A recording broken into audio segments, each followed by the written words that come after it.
Oh, yeah. Good Wednesday. Welcome into the Chase and Big Joe show right here on 102.5 The Game, our new time slot, noon to 3. So now we get to go to lunch with you. So we appreciate you very much. We love our listeners. Thank you for all the interaction all the time.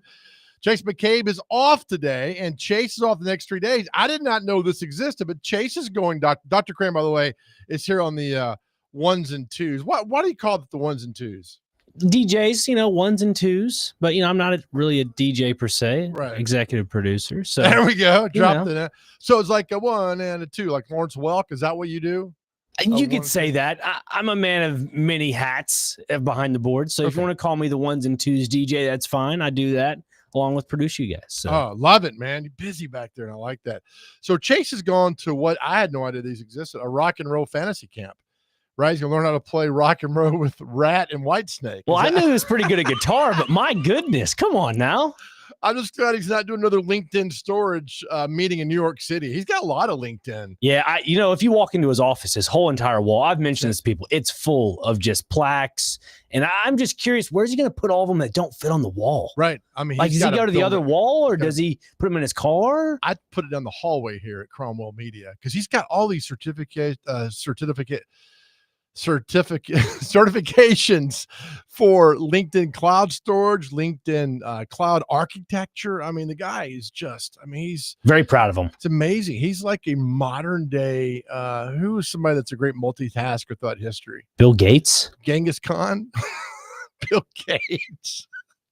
Anyway, Chase is off for the net. We have no idea where he is, and that's fine. He's off for the next 3 days, which is good. I laugh because that open, and look, Chase put together the opens here and he does a great job. That open that we've had, the Chris Farley, I'm telling you, when we had Greg Sankey on down at SEC Media Days, Greg shows up a couple minutes early, puts the headset on, and we play the open, and Greg Sankey is laughing the whole time with the open. And I'm like, all right, despite what's going on in the world and what people think about Greg Sankey, the fact he laughed at our open, we will defend you to the end of time, Greg. So thank you for that, for laughing at our open that we do there. We got a fun show for you today. We got a lot of topics to cover, a lot of things that are going on. Jill Jelnick, Fox 17, is going to join us at 12:30. She was at Titans camp today. Dr. Crane and myself couldn't get out there. So Jill gives us the very latest. I think the Titans are leaving this afternoon to head down to Tampa to take on the Bucs in a joint practice tomorrow. And then, of course, the game on Saturday. Dr. Crane, you are the ombudsman of our show. I don't think it's called Tampa Bay, right? No, it is not. It's called Tampa. Just Tampa. Okay. I did not know that until like a year ago. Yeah, I made the mistake when we were talking about, bowl games, and I said Tampa Bay, and you go, Tampa. And I was like, oh, excuse me, my bad. Forgot we got the grammar police on the other side of the glass. We're quick to point things out. So they're headed down to Tampa, where we'll take on the Tampa Bay Buccaneers on Saturday night. And I know they won't do it, but if the Bucs would roll out those creamsicle jerseys Saturday, I hope they win every game 100-0 when they roll those, because they are beautiful jerseys. They really are. I think if they just wear them during the scrimmages, I know during training camp, a lot of the quarterbacks wear the creamsicles because, a lot of other teams. Yeah, I've seen it in years past. I've seen, I think Tom Brady wore it one time during training camp, but all these other teams like the Titans, they have like the red jersey for the quarterbacks. Yeah. I think the quarterbacks wear the creamsicles and everybody else wears the generic whites and grays and all that. Okay. All right. That makes sense there. Well, I wish that they would have last year when the Seahawks came for the joint practice with the Titans, the Seahawks wore the old Seahawks throwbacks from the 70s and 80s. Badass. They look so good. And I was like, yeah, I actually talked to Tyler Lockett about that. I was like, those jerseys, we love them. So those throwback jerseys are really cool. Anyway, we'll get to that. We'll talk with Brian Callahan, speaks about what to expect for Cam Ward coming up on Saturday night, how much he's going to play, all that goes on. We'll talk Diego Pavia. The Netflix series dropped. Chase, I talked a little bit about it yesterday. But I watched episode 3 last night. The episode 3 of the Netflix documentary, Any Given Saturday, it deals with Tennessee versus Arkansas, Alabama versus Tennessee. Alabama, Vanderbilt, Arkansas, Tennessee. And the beginning of it says, on a Saturday, a nuclear bomb dropped in college football. And I was listening to Jake Wallman earlier, and Jake had a great point. Jake Lyman. Who did I say? You said Wallman. Lyman. I guess, were you talking to him before the show on the phone? Yeah. Jake Lyman. The guy that just left here a minute ago. Anyway, Jake Lyman was talking about how that's a little bit over the top about Arkansas and Tennessee. I'm describing it that way. Yes, Alabama, Vanderbilt, you could do that. But I'm telling you, Dr. Crane, watch episode 3. Diego Pavia has become like enemy number 1 in the SEC, which I love. Vanderbilt has not had an enemy player, I don't know, ever. I'm trying to think back when they've had an enemy. Everybody's like, I can't stand, which is great. Would you consider Jay Cutler back then kind of an enemy? Nobody knew who Jay Cutler was. Nobody knew. We did hear. Scouts knew who he was, but he wasn't that massive on the stage. They never won. They didn't have a winning season when he was here. Jay Cutler. Jordan Rodgers, maybe? No, because everybody hated James Franklin. Right. Player-wise, Vanderbilt's never had a player that you despise, which is fantastic. Vanderbilt needs arch enemy number 1, and it's Pavia. I'm telling you, we'll get into it during the show later on today, but watch episode 3, and it's something, man, with this guy. I mean, I love it. Now, you said, Dr. Crane, there are some pictures. Yeah, man. He reminds me a lot of Johnny Manziel. When Johnny was out there before games, just partying and so forth, I've seen some pictures online circulating that Pavia's been hanging out with Kid Rock. And I think it's Pavia and his little brother or older brother. I don't know who, right. But it's a family relation. They're just hanging out with Kid Rock, and he's throwing some hand gestures out there that maybe some Vandy fans may not appreciate. So he's over 21. Oh, yeah. Do whatever he wants. Yeah, that's fine. Just don't get into trouble because your team's going to need you in the fall. We could talk about the Oakland Raiders of the 70s. You talk about raising hell. You talk about raising hell, that team. Lawrence Taylor in the 80s, raising hell. I mean, we're not saying this is the first time it's ever happened. I don't mind it. If you're not getting in trouble, I don't mind it. And I don't think Vandy minds it either. That's me, by the way. By the way, Robbie and Rex Road, my favorite radio show, starts out in the morning. Then Jake Lyman, next man up. I came in the studio, temperature was on 76. I'm a little toasty in here. I'm wearing pants. 76. I mean, we need to be sponsored by a sauna. I know one. I know. All right. So Mr. Speaker Connor Newt produced the last show. He let that get away with this, with the temperature being that high. So he's denying it. It's not him. It's another producer. He's denying it. Well, no, he's the one I'm looking at right now. So it's like a hot box in here, man. It is so hot in here. And nobody really cares about that but me, but I do. So we got a fun show for you throughout today. There's an interesting thing came out about DraftKings have the best bets in the SEC for championship and other things that go on. And the Vols are in it, and it's the best bets you could do. I know you guys are interested in what's going on there as far as betting goes, and this is something that you'll pay attention to. We'll get into that later on in the show. But our question of the day, sometimes we have sports questions, sometimes we don't have non-sports questions. So, Dr. Crane, we talked about this yesterday. I got a problem, and don't ask me. I love free food. We all know this, right? And I love food. I will not go somewhere and eat if it's family dining. Do you or do you not like family dining? Now, if you don't know what family dining is, it's where you go to a really, really nice restaurant and you sit with people you don't know. And you pass food around like it's a damn episode of the Waltons. Right? That's what you do. You give me the mashed potatoes or the green beans, and you fake conversation, you fake laugh the whole time. I'm not doing that. But there are people who enjoy family dining. So that's our question of the day. Do you enjoy family dining? 615-737-1025. If you do, yes. If you don't, we want to know the answer of why you do or don't enjoy family dining. Now, Dr. Crane, I got a feeling you enjoy family dining. To a certain degree. If I'm overseas in another country, sure. But in the United States, especially in Tennessee, I'll be kind enough to pull a chair out for you to sit down, but I won't be sitting with you. But that's a no. Yeah. It's the answer of no in America, yes overseas. Okay, I see that. Because I'm a new person in a new environment when I'm overseas. I don't know what to eat, where I'm eating. I don't know anybody. It's a good way to, immerse yourself into the culture. Whereas for here, right? Nah. Our friend Matthew Nashville says, only if it's people I like. Yeah, I mean, that's called going out with your buddies. But I'm talking family dining where you have to sit there with people that you don't know and then pass the food around. Look, I experienced it as a kid going to like Sweet CC's or going to some sort of function of like maybe like the gondolier or whatever. But I'm not a fan of that. I don't want to sit with 4 or 5 people that I just don't know. Hair Metal Henry says, I don't even like my own family. Why the hell would I want to eat with somebody else's family? Yes, that's what I'm talking about.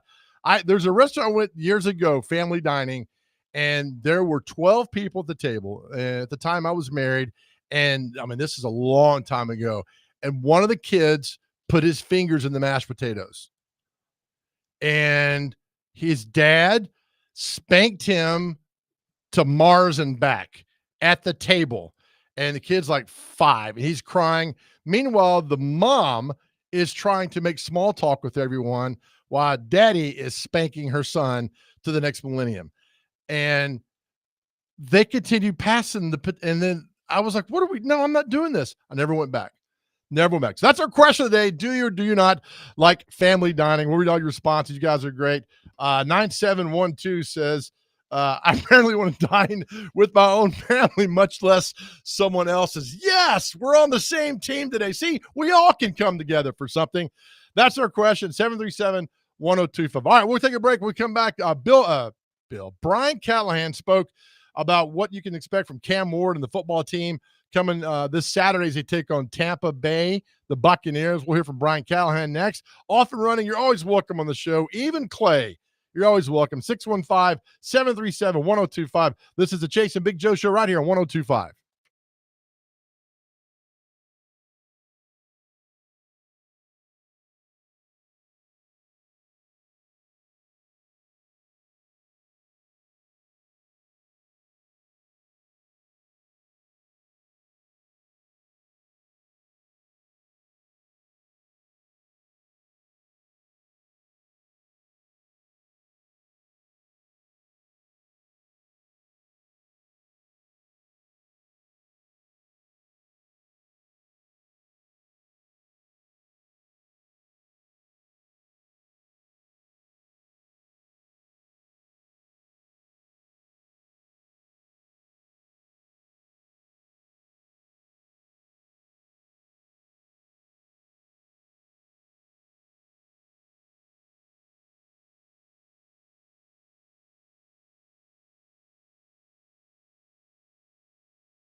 All right, welcome back to the Chase and Big Joe show here on 102.5 The Game, sponsored by the Omni Nashville Hotel.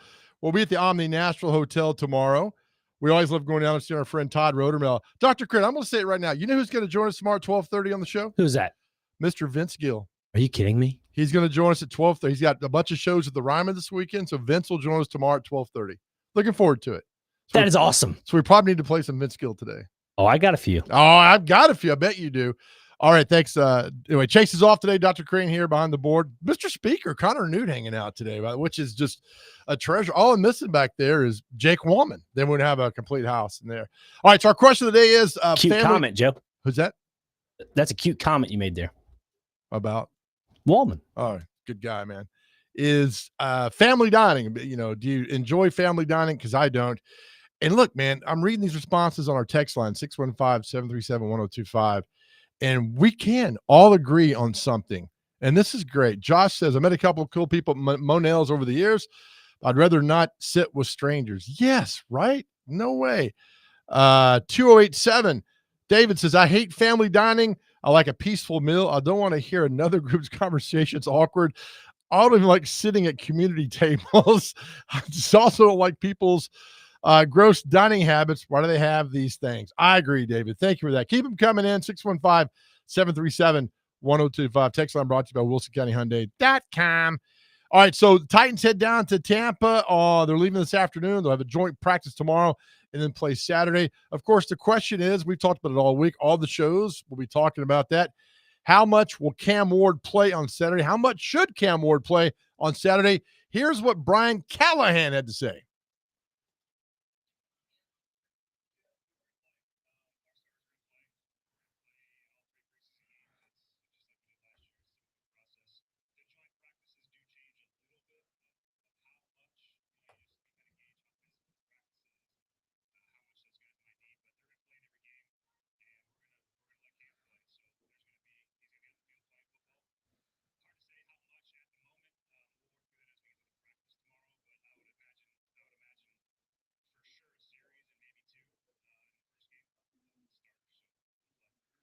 All right, there you go.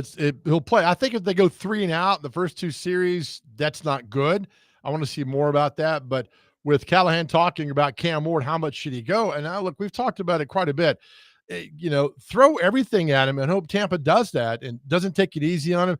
Now, I think, unlike with Will Levis, I think Cam's smart to throw the ball away. He's not going to try to be a superhero out there because it got Will Levis absolutely nowhere. Got him a shoulder surgery, and they had to go out and draft a quarterback that way. But I'm fine with Cam Ward playing the first half. Any more than that? No. I mean, the odds a quarterback making it through all 17 games are pretty slim.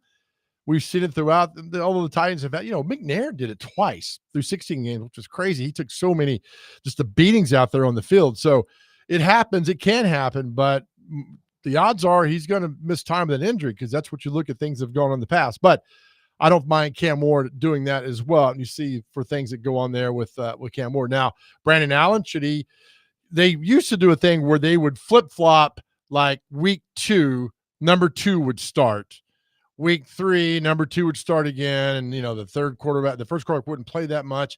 Not a fan of that. I think these 2 preseason games that are on the road, I think it's great that they're on the road. And I know it's preseason. It's just different environments for Cam Ward to do that. Now, we talked about that SEC documentary. They showed some Cam Ward last night because they're following Florida around. And Cam Ward was, the first game last year for Florida was against Miami. And Cam Ward went into Gainesville game 1 and torched them and just torched the Florida Gators last year in the opening game. So Cam could, and what was interesting about that game, when Cam sat in the pocket, he was okay. When Cam scrambled out of the pocket, he was making plays. They couldn't stop him, got guys on their heels, and Cam was delivering the passes just perfect. So I think there's a lot of stuff in this Titans offense where Cam Ward can roll out because Dr. Crane, the old naked bootleg always fools everyone. Yeah, and the thing I'm really worried about is and I've mentioned this in previous weeks and also last Saturday, is that center and quarterback combination, that chemistry building. Because right now it's Corey Levin. And everybody keeps saying, oh, yeah, Lloyd Cushenberry is going to be back on track. Don't worry about it. He'll be ready by the end of preseason. To me, that's an opportunity missed to get true valuable snaps if it's off the side of the practice field with Lloyd Cushenberry and Cam Ward, because there is some big issues when it comes to snapping the ball under center. You don't know how the guy's going to snap it, whatever it may be. Maybe Corey Levin does it a little bit differently. And also, too, for Lloyd Cushenberry to get back in the feel of things when you put the shells on along with the shoulder pads, because that's a career-changing injury, in my opinion, with the Achilles. Oh, it is. It takes a while to come back. That's interesting, though, because he can still snap on the side. Yeah, that's what I'm saying. And I don't know if that hasn't really been reported by anybody. Nobody's talked about it. And I think it's a little bit of something to watch out for. I wonder how much Cam was under center at Miami. Not a lot, I don't think. That's a pretty spread offense style of play in Miami. Mariota, when he came here, had never taken a snap under center, which was just blew my mind. I told you this before. Joe Montana and Steve Young never took a snap out of the shotgun. You know why? I think I told you this. Go ahead. Because Bill Walsh, their coach, never wanted them to take their eyes off the defense. Joe Montana never went out of the shotgun. And when you have Jerry Rice, John Taylor, and other great players, Roger Craig, it helps out. But he never took it. So the shotgun was nothing. Now it's everything with guys. It's just that new wave of football. You look at Lamar Jackson, who's really good with his feet, but a lot of those snaps in college were in the shotgun with Louisville. You look at, Mahomes for the most part. And that was a little bit of adjustment period. He learned under, other quarterbacks when he came to the NFL. But for Cam Ward, I'm learning on the fly. I didn't get to learn under anybody. I'm learning with Brandon Allen. He's that air quotes players coach that's kind of talking them through things. Yeah. So you have that, but you don't have something to actually have a true guideline of what to base your football knowledge off of. I think, we talk about the left tackle being so vital to the offensive line, but my God, we took Ben Jones for granted. And I know Ben, I've told Ben this. Ben was a warrior. We took him for granted. He calls all the blocking combinations. He sets the line going. He's the main guy. And, these huge guys, and the snaps got to be perfect. His snaps were perfect. It was something else with Ben. I know people don't like to talk about the offensive line because it's not sexy, but you tell Cam Ward, these quarterbacks know how important the offensive line is. I think a lot of Titans fans know what the offensive line means to just this team in general. We all saw the whole left tackle spin cycle.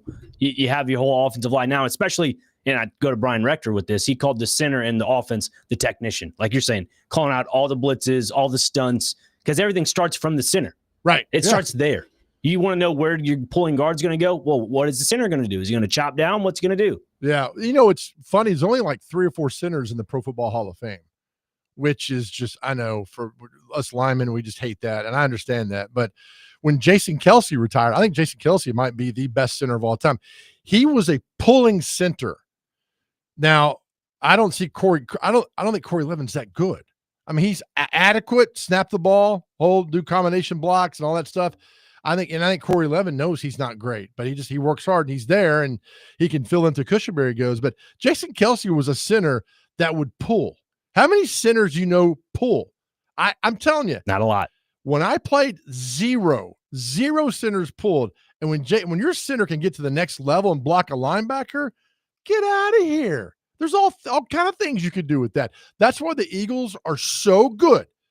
Don't tell me about Jalen Hurts and A.J. Brown. I know all that. But that offensive line for the Eagles is so good. As long as that offensive line is good, they're going to be good. Because they're number one, and you should emulate that if you can. I know you got to find players, but the way they do things, that's why the Eagles are my team to repeat for the Super Bowl champions. Look at their backfield with Saquon Barkley. You had Kenneth Gainwell. That's more of the McCole Hardman of the Eagles offense, a very skinny, lanky running back that's shifty. You can put him in those jet sweep situations. Off that offensive line, you have a 2 to 3 running back rotation, and they're still getting 7-8 yards a carry. Yeah. That just goes to show you got real value on that line. How much would we see the offensive line on Saturday? I honestly, a whole first half. And I've said this about Cam Ward as well for all preseason games, give or take the last one. Cam Ward needs to play every first half of the preseason. I agree. Except the last game, if things go well. I agree. The offensive line needs, because they've never played together. Those guys have never played together because you got Dan Moore Jr., Skoronski, Cushenberry when he comes back, Zeitler, and then JC Late. They've never played together. I mean, it's a whole new acclimation. And Zeitler missed a bunch of OTAs. Cushenberry's not back yet. So I know, again, offensive line 10 years ago, who cares? But then you see what the Titans went through with a good offensive line in 19 with Jones and Saffold and Lawan when he wasn't being an idiot, and all those guys were great. I mean, that was a good offensive line. And now you see what happened in 23 and 24, and you're like, God, I miss those guys. Is it concerning to you? We'll probably get to like 12:45 after Joe, but like, is it concerning to you that people are not talking about Dan Moore Jr. enough? I think it's great, and I'll tell you why at 12:45. Okay. I think it's fantastic that nobody knows that dude's name. Fantastic. It's a good point. That's what we call a good tease there in the industry. All right, we'll take our questions today. Still going. Family dining, yes or no? It's overwhelming right now. 100%. You guys can't stand it, which is why I love our listeners, because you guys are the greatest. Coming up next, we'll talk to our good friend Jill Jelnick, Fox 17. She was at practice today, can give us more insight on the Titans and what's going on out there as they head to Tampa for the joint practice and the preseason game versus the Tampa Bay Buccaneers. We're off and running, brought to you by the Omni Nashville Hotel. This is the Chase and Big Joe Show right here on 102.5 The Game.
All right, welcome back to the Chase and Big Joe show. Now, we confirm that is Chase going to Rock and Roll Fantasy Camp, or is that just something we were some misinformation? I think that's accurate. I can't confirm nor deny, but I think it's accurate. I think it's Rat, White Snake, and I'm not sure who the other band is, but we'll figure it out. Leopard? No, it's a not a mega star band, but it's kind of like off the beaten path. Yeah. Who is Sebastian Bach? What group was y'all listeners? Y'all know. I know Harry Melton Henry knows. Sebastian Bach sang 18 in life, she's crying. 18 in love. No. Forget band what that was. Because my mind is out. Do we have our friend? All right, let's welcome in our friend to the show. Jill Jelnick was at a Titans practice this morning. Jill, how are you, my friend?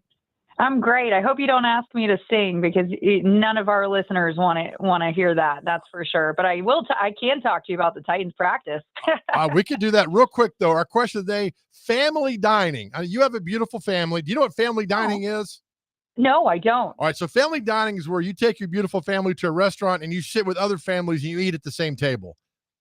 Ooh, okay. Okay. You like that or no? You like that idea or no? Because I'm telling you, on our text line, overwhelmingly people say no, and I hate it. Wait, yeah, my first thought is when you're with your family, right? However, my family is a family of educators. My dad was a high school football coach, PE teacher. My mom was an English teacher. Sister's a science teacher. I talk everybody's ears off. We'd actually love it. So the Jelnick family is going to say yes to family dining. You're the best. As long as we get to talk sports and all that fun stuff. I love it. For me, family dining, no, that's great. All right, Jill, you were at Titans practice today. Of course, the question is, we ran the comment earlier from Brian Callahan about how much will we see Cam Ward out there. It's no secret. He's had a pretty bad camp so far. He's a rookie. I understand that. How much would you like to see Cam Ward Saturday night against the Buccaneers? My answer, 2 series. I want to see him more than 1, but no more than 2, right? And that's basically what head coach Brian Callahan said. He says, we're definitely going to run him out there for 1 series at the very least, maybe 2. I think he gets in 2 series, depending on how quick or, how long that first one goes. But he'll be in with the starters and he'll start the other 2 games. That's what head coach Brian Callahan said. All starters will play all 3 games. It just depends how long they'll be in there. So to your point, Joe, he definitely needs those reps. He needs that live game action. I think also you're got to take a look at how he does tomorrow in their first joint practice with the Buccaneers. If he kind of gets beat up a little bit, okay, maybe he doesn't go as long on Saturday. Hopefully he does well tomorrow, get some confidence under his belt, and they're able to run him out there on Saturday night for a little longer. But Coach Callahan did say, we will also look at the joint practices with these starters, how much they're getting in terms of physical reps. And that also will dictate how much everybody plays in these 3 preseason games. Jill Jelnick, Fox 17 with us. Jill, if he goes in and they do 2 3 and outs, is that enough? Or do you want to see him put together a drive? Yeah, the answer is the drive, right? We got to see how he's able to maneuver downfield. How can he get downfield with the team, whether it's continuous short passes and picking up that first down or dropping a dime somewhere and getting that deep ball going. We'd love to see that drive. And so, again, I think if the first series is a 3 and out, Callahan could keep him in there longer for that second drive. Try to make something happen there before you pull the plug, right? Again, he's young. He needs this experience. And also, you have to look at what Tampa Bay's doing on the other side. Are they playing their starters for, the first 2, 3 series? Or are they just keeping them in there for the first series and then pulling them? Maybe that will also be good to get Cam's confidence going if he goes up against the starters, but then also the second string too. So a lot of if scenarios on Saturday, but there's no question all eyes will be on rookie quarterback Cam Ward. It's funny. I think we break down the opening preseason game more than we do the Super Bowl. Well, no, that's not true. It depends. I break down the Super Bowl commercials, the Super Bowl food, the Super Bowl colors. Right. We break down so much when it comes to the Super Bowl. But you might be right. When it comes to the X's and O's, I think we get more caught up in the X's and O's going into a season than we do when we're actually there. But that's because right now we're living in a hypothetical world, right? Hypothetically, we hope Cam Ward does well this season. We hope he takes the Titans as far as he can. But we have no clue. But we will get a better idea in this first preseason game. Absolutely. Jill Jelnick, Fox 17 with us. All right, Jill, Dr. Crane made a good point before the break before he came on and said, hey, I haven't heard much about Dan Moore Jr. at camp. And I said, you know what? That's a great thing. The less I hear about the offensive line, the better it is. You've been at practice every single day. Is anybody talking about Dan Moore Jr.? No, but we actually just talked to Dan Moore Jr. after practice, which is technically, a little different. You're right. When it comes to that offensive line, that was definitely a position they had to make sure they completely did a 360 this offseason when it came to revamping that front five. And they did that. They went out and got Kevin Zeitler, a veteran. They went out and got Dan Moore Jr., who's going to be starting at that left tackle. And you're right. We're not talking about them in terms of struggling. And that is a good thing, Joe. That is a good sign. We hope that in a couple of weeks, we're still not talking about that offensive line. And when we do talk about them, it's going to be week 1, September 7th on Fox 17 against the Denver Broncos because they're doing really well. I hope that's when we start talking about them. But until then, it's okay that the storyline is mostly about Cam Ward. And it's okay that they continue to give us those sound bites of we're getting better, we're building that chemistry. And that's basically what Dan Moore Jr. said today after practice. He said, we're itching to go up against somebody else, looking forward to this joint practice. He actually said, despite being a veteran in the league, this is really going to be his first joint practice. He said he had another one with his previous team, but he didn't play all that much. So this is for several of the players, not just the majority of the team, but a lot of the veterans as well. This joint practice tomorrow is going to come at a really good time. They're going to get some licks. They're going to finally have that edge against someone else. And hopefully the Titans get a little bit of confidence that coming out of it, right? Get your feet wet and then full go on Saturday for the preseason game. So to your point, Joe, it's good we're not talking about the offensive line, but I hope September 7th on Fox 17 against the Broncos, we are talking about them because they're doing a good job. I love it. Jill Jelnick, Fox 17 with us. Jill, every camp I've covered for 20 years, you always gravitate sort of to a guy that's on the fringe, right? A guy like, God, I hope he makes a team. He's a great guy and a great soundbite. Have you had any dealings with Xavier Restrepo? Because I get asked about him more than I do almost Cam Ward. Like, is this guy going to make the team? I don't know. I don't think he does, but I don't know. Joe, you are the media darling of Nashville. Xavier Restrepo is the training camp darling for this year for the Tennessee Titans. There's no question about that. The media loves talking to him, not just because of his previous relationship with Cam Ward at Miami, which obviously is a great storyline, right? Cam even went to bat for him, said, hey, you guys should look at this guy, went before they drafted him as an undrafted free agent. And so that's one thing, but his ruthlessness on the field, he's scrappy. He's tenacious. He's that guy that makes that effort catch when really maybe you didn't need to, but he makes that catch anyways. He had a beautiful catch on the right sideline today, a ball from Cam Ward that was actually placed a little bit ahead of Restrepo, but makes a nice diving grab, is able to hold on to it after the tumble. He's an all-out player, and it's clear he wears his heart, his emotions, his effort on his sleeve, and he's a fun player to watch. We're all cheering for him to make this team. I hope he does. Whether he does or not, I don't know. It's a very competitive wide receiver room, right? Yes. But I think he's definitely worthy of the conversation. Jill Jelnick, Fox 17. All right, Jill, your podcast is doing great. I love watching it. It's fun. Thank you, Joe. It's not the typical questions. It's just really good and well done. High school football. We love high school football. We're working together again for high school football this year. I'm so excited about that. Yes. You sat down with two of my favorite guys, Jeff Brothers at Nashville Christian, Kevin Creasy, the head coach at Oakland. Those guys are winners. What was that like? Oh man, it was great. I'm itching for the high school football season. You're right. It's almost here. End of this month, we have our first Football Frenzy Live Friday, August 22nd. You're going to be at our game of the week. So much hype. But I'm so excited for not only all the Middle Tennessee programs, of course, but these two programs as well. Nashville Christian coming off their second ever state championship, big win. And they have Jared Curtis coming back for his senior year, the Georgia commit. Jeff Brothers, man, he talks so much about how talented Curtis is, but he talks more about what great of a person Curtis is. So be sure to tune into that episode when that comes out in a couple weeks. And then Kevin Creasy. Oh my God, my goodness, this guy's a legend in high school football, a legend in Middle Tennessee. And he's just has a wealth of knowledge. He's excited for this group because Oakland graduated 20 seniors from their state title team last year. So they really had to revamp everything, kind of reload, right? Just like Nick Saban always said, reload, and then hopefully continue to set that bar for Oakland Patriots football. So 2 great interviews with 2 great high school football coaches. I appreciate their time. Those 2 episodes will come out on the Nashville Game Changers podcast in a couple weeks as we get ready for that big high school football season, August 22nd, and the return of Football Frenzy Live. Your first guest on your Game Changers, the podcast, and everything was Jeffrey Simmons. Were you surprised how many people use clips from your podcast with Jeffrey Simmons? Because I heard it everywhere. That's so funny. What's even funnier, Joe, is that it didn't all happen at once.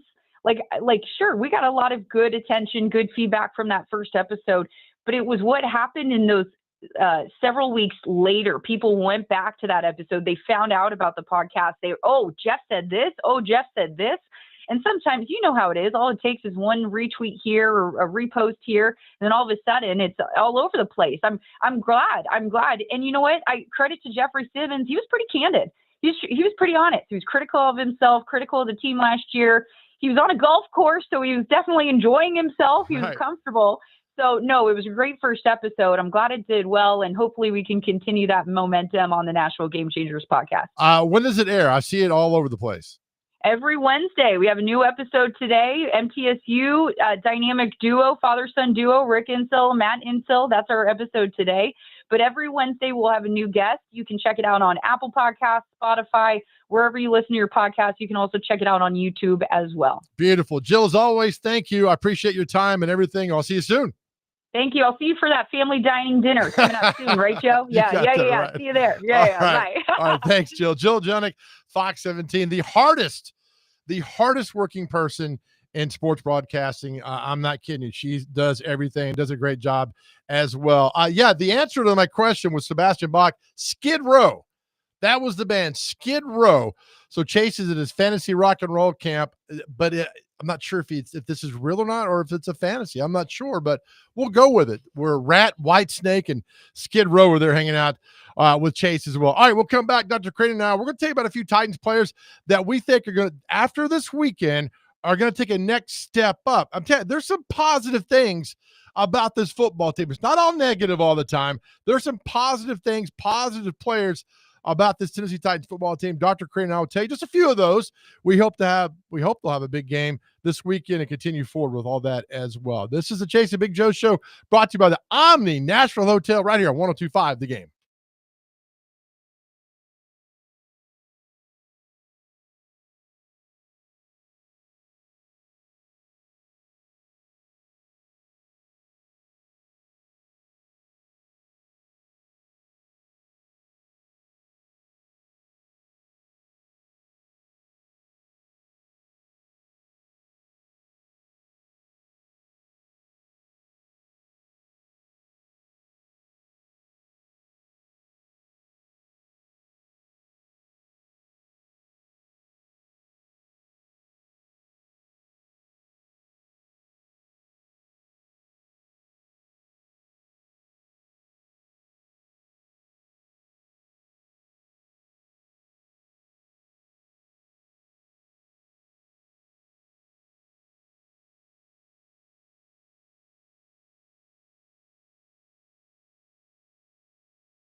Yes. Thank you so much. Skid Row. Welcome back to the Chase and Big Joe show, brought to you by Omni Nashville Hotel. When Chase comes back on Monday, he better be able to play this. Because if he's in a fantasy rock and roll camp with Rat, Whitesnake, and Skid Row, I want him playing this, and Dr. Crane, I want you singing this. I'll try to get up into that, what do they call it, a tenor? Is that what that is, the high-pitch ones? I think so, yes. Okay, if I can get up to a tenor, maybe I can do that. But what about a 20? Yeah, why not? Put a 20 in there. I will say, Chase McCabe, damn good guitarist.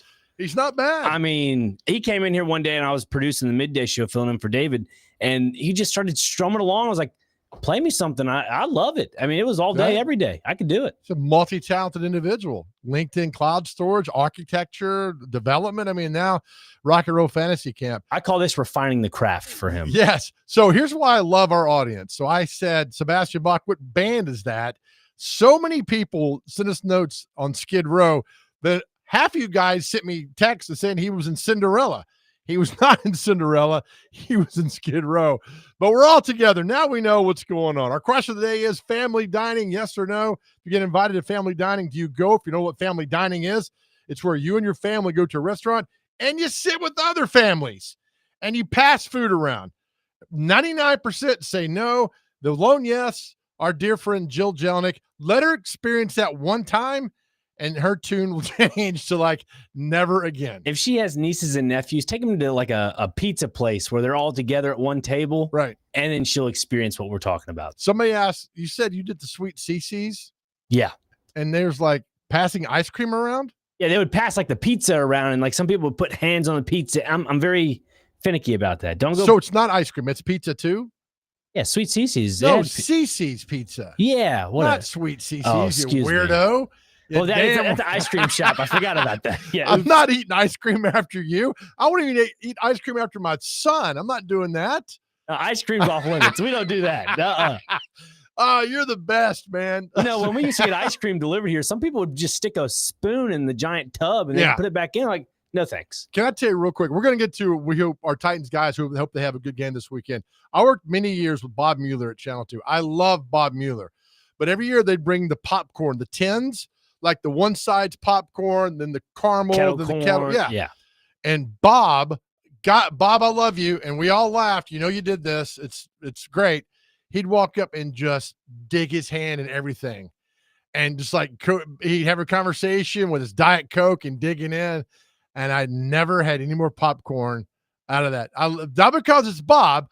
I just don't want anybody's hand in the popcorn to do that. That's the actual phrase of a kid in a candy store. He was probably eating the kettle corn like it was nothing, just dipping his hand in there. So then I knew people were going to deliver it. I would take a cup, open it up, get all my stuff out, go to the sports office and sit. And then you see Bob up there just delving into it. And somebody said, we should put X-Lax and Snickers and see if he'll eat those. I was like, we're not going to do that. I don't want Bob Mueller at 10:04 having to leave the desk to go away for 15 minutes. Not do that. Have you seen that video with the seagulls? Somebody put a bunch of X-Lax in the nachos. Oh, no. And it was all over like at a beach, and they just dispersed all of it. And the birds were just, dropping all over people at the beach. No, it's funny. It's something I'd have probably done, but now you look back, oh, come on, man. Speaking of that, did you see the lady who had the seagull took her sandwich? No. So lady's on the beach, and here's where it's all fake. She's got this nice sandwich. She's at the beach, and a seagull swoops in and steals her sandwich from her, right? My question is, when's the last time you filmed yourself eating, and why? Right? Why are you filming yourself eating? And you go back and watch, she's very dramatic with the sandwich in the, sitting down, like talking to somebody and moving her hands around. And seagulls react to you throwing food with your reaction of your arm and your hand throwing food in the air. They react to that. So that's what she's doing. And it just looks awful. So I don't know why. Look, here we go. Big Joe in a soapbox. I'll get on something else real quick too. Why are we filming ourselves eating? Why? I don't like to look at myself eating in the mirror. That's just weird. It's just, somebody said, if you want to lose weight, watch yourself eat. And I'm like, you're right. I don't want to see myself eat. I ain't doing that. It's just awful. have a conversation with yourself in the mirror. Don't eat those chips. Don't do it. And you go psychotic. It looks terrible doing that. All right, our question when we get into this break was, which Titans player do you hope has a kind of a breakout game on Saturday? I'm telling you, I think Gunnar Helm is running with the twos. He was great at Texas. He's doing really good in camp. He's getting open, and he can block. I think George Kittle is a new standard for tight ends in the National Football League. You got to block. You got to love blocking more than anything else. And I think Kittle's better than Travis Kelce. I think because Kelce so much doesn't like to block, hasn't blocked a lot. Travis Kelce in the Super Bowl looked terrible blocking. George Kittle throughout the year is a great blocker. These new tight ends love to block. To me, I'm looking for Gunnar Helm to take the next step at tight end. And I think he replaces Chig. I don't think Chig's that good of a tight end anyway, but I think they hit a diamond with Gunnar Helm at tight end to move on. Dr. Crane, who has caught your eye? I'd say Alec Iomanner. I pronounced that pretty good, didn't I? Yes. How about that? Yeah, I haven't been at training camp for the most part, but seeing clips online and just from the way he's handled himself. He was on with Next Man Up with Jake Lyman and Kevin Ingram earlier this morning. Really good interview if you didn't catch that live. But just seemed like he has his head on his shoulders. He has the size to really go to the next level when it comes to being a true wide receiver in the NFL. So I think that's a guy to keep your eye on, especially if he's going to get more than 1 or 2 series, in which he should, because he is an unproven wide receiver in this league. So would love to see Cam Ward go more than 2 series, but that probably won't happen. But yeah, Alec Iomanner, a really good wide receiver out of Stanford that I think could really put a stamp on a lot of things in the NFL for him. Well, he's backing up Ravenwood High School product Van Jefferson. I think, telling you, Iomanner looks good up there. I mean, he's a big, strong guy. I think he beats Van Jefferson out. And then Shamir DK, the guy from Florida that we had on the show last week, running at number 2 behind Tyler Lockett. So there you go. We're hoping that Gunnar Helm, and look, it's going to be a passing offense for the most part. Get the ball in Cam Ward's hands, get it out of his hands to the guys that can make plays. And I think Gunnar Helm is going to do that. Although he's running second team with David Martin Robinson, 3 name guys, serial killers, right? And how it works? I think so. So I'm not saying David Martin Robinson is one, but he's got 3 names. But Gunnar Helm's going to be there as well. And of course, Eric Iomanner and Shamir DK right there. So they've got some guys who can make plays. And that's what you need at the wideouts, guys that can make plays and get it done and have safety valves for Cam Ward. And Cam Ward still needs to be on that same page with Calvin Ridley going forward if they want to have any success this year. Because Ridley can show flashes, have been really, really, really good, and hope that continues out there as well. I mean, I think these receivers for the Titans could have a nice impact on the season. And a lot of teams are stacked with receivers, and the Titans are part of that as well, because that's all part of that throwing offense with Brian Callahan going forward. The Titans will be on. Go ahead, buddy. I was going to say, Joe, talking with Jill Jelnick last segment, you guys talked about Xavier Restrepo looking at possibly being wide receiver 8 I've seen online. Is he the new Mason Kinsey of this team? That's a great question. Because Mason Kinsey has kind of worked his way up a little bit. He's kind of fallen onto Brian Callahan's shoulder and said, you know what, this guy's pretty good. So where's Xavier Restrepo in that conversation? But he'd be number 7 receiver. He's not in the top 7 right here. That's what I'm saying. Like, is he the new Mason Kinsey that sticks around during practice squad? I don't think Restrepo gets through the waiver wire. I think they cut him. I think he's taken, which is good for him, because if you take somebody off your practice squad, you got to play him. They got to be on your 53 man or your 45 man, whatever it is that you got to go. So that'd be great for Restrepo if that happens to him. But I think he'll have to stay here with his buddy. I don't know. There was a guy in 2007, 8, 9, a guy named Paul Williams, a receiver. They loved him. Great in camp. Never cracked the lineup, man. He stuck around forever. Paul Williams, y'all remember him. I think he went to Fresno State. Great guy, great story. Did great in practice, but it come game time, he just couldn't crack the lineup and never made the team. I don't think he ever caught a ball. And he was on the team 2 or 3 years as a special teams guy. It just happens. But, there could be an injury. There could be somebody who just plays terrible. And although they might say, you know what, let's take a flyer on Restrepo. And he's on there. I don't know. I mean, look, guy ran a 4.85 in his combine. I mean, that's pretty slow. It's really like that's slow. Almost defensive lineman slow. It is defense. You're right. But I will counter that. Jerry Rice ran a 4.65 his pro day. I ran a 5.2 in high school. Did you? I did. I thought you'd be faster than that. My sophomore year had a little pudginess to me. But okay. I think you'd run like a little Ewok from Revenge of the Nerds, Jedi. What is it? Revenge of the Sith? No, Return of the Jedi. You're like a little Ewok. I think you run like one of those guys. They're fast. They move in numbers. They're about a 5'2", 40. So that you could be. Will you dress as an Ewok for Halloween, please? Maybe. Maybe Pee Wee Herman. I don't know. I hope you'll do that. All right, that's the first hour. All right, our topic in the second hour coming out of the gate is we love to play the what if games. And Chase and I talked about this the other day. Our what if this week, we want to hear from your response. And the what if is like, if something happened, how would this team have spun differently? And the Titans team, our what if today or this week, what if the 2011 first round pick Jake Locker had worked out? If that had worked out, Jake Locker would be going and stay in the league, would be going into his 15th year. It happens. Quarterback they stay around a long time. So what would have happened if Jake Locker would have been that elite quarterback the Titans hoped he was? We want to hear your responses, your reaction coming up next. 615-737-1025, brought to you by the Omni Nashville Hotel. This is the Chase and Big Joe Show right here on 1025 The Game.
All right, welcome into the second hour of the Chase and Big Joe show right here on 102.5 The Game. Our new time slot from noon to 3. DVD will take you into the evening. They'll be here from 3 to 6.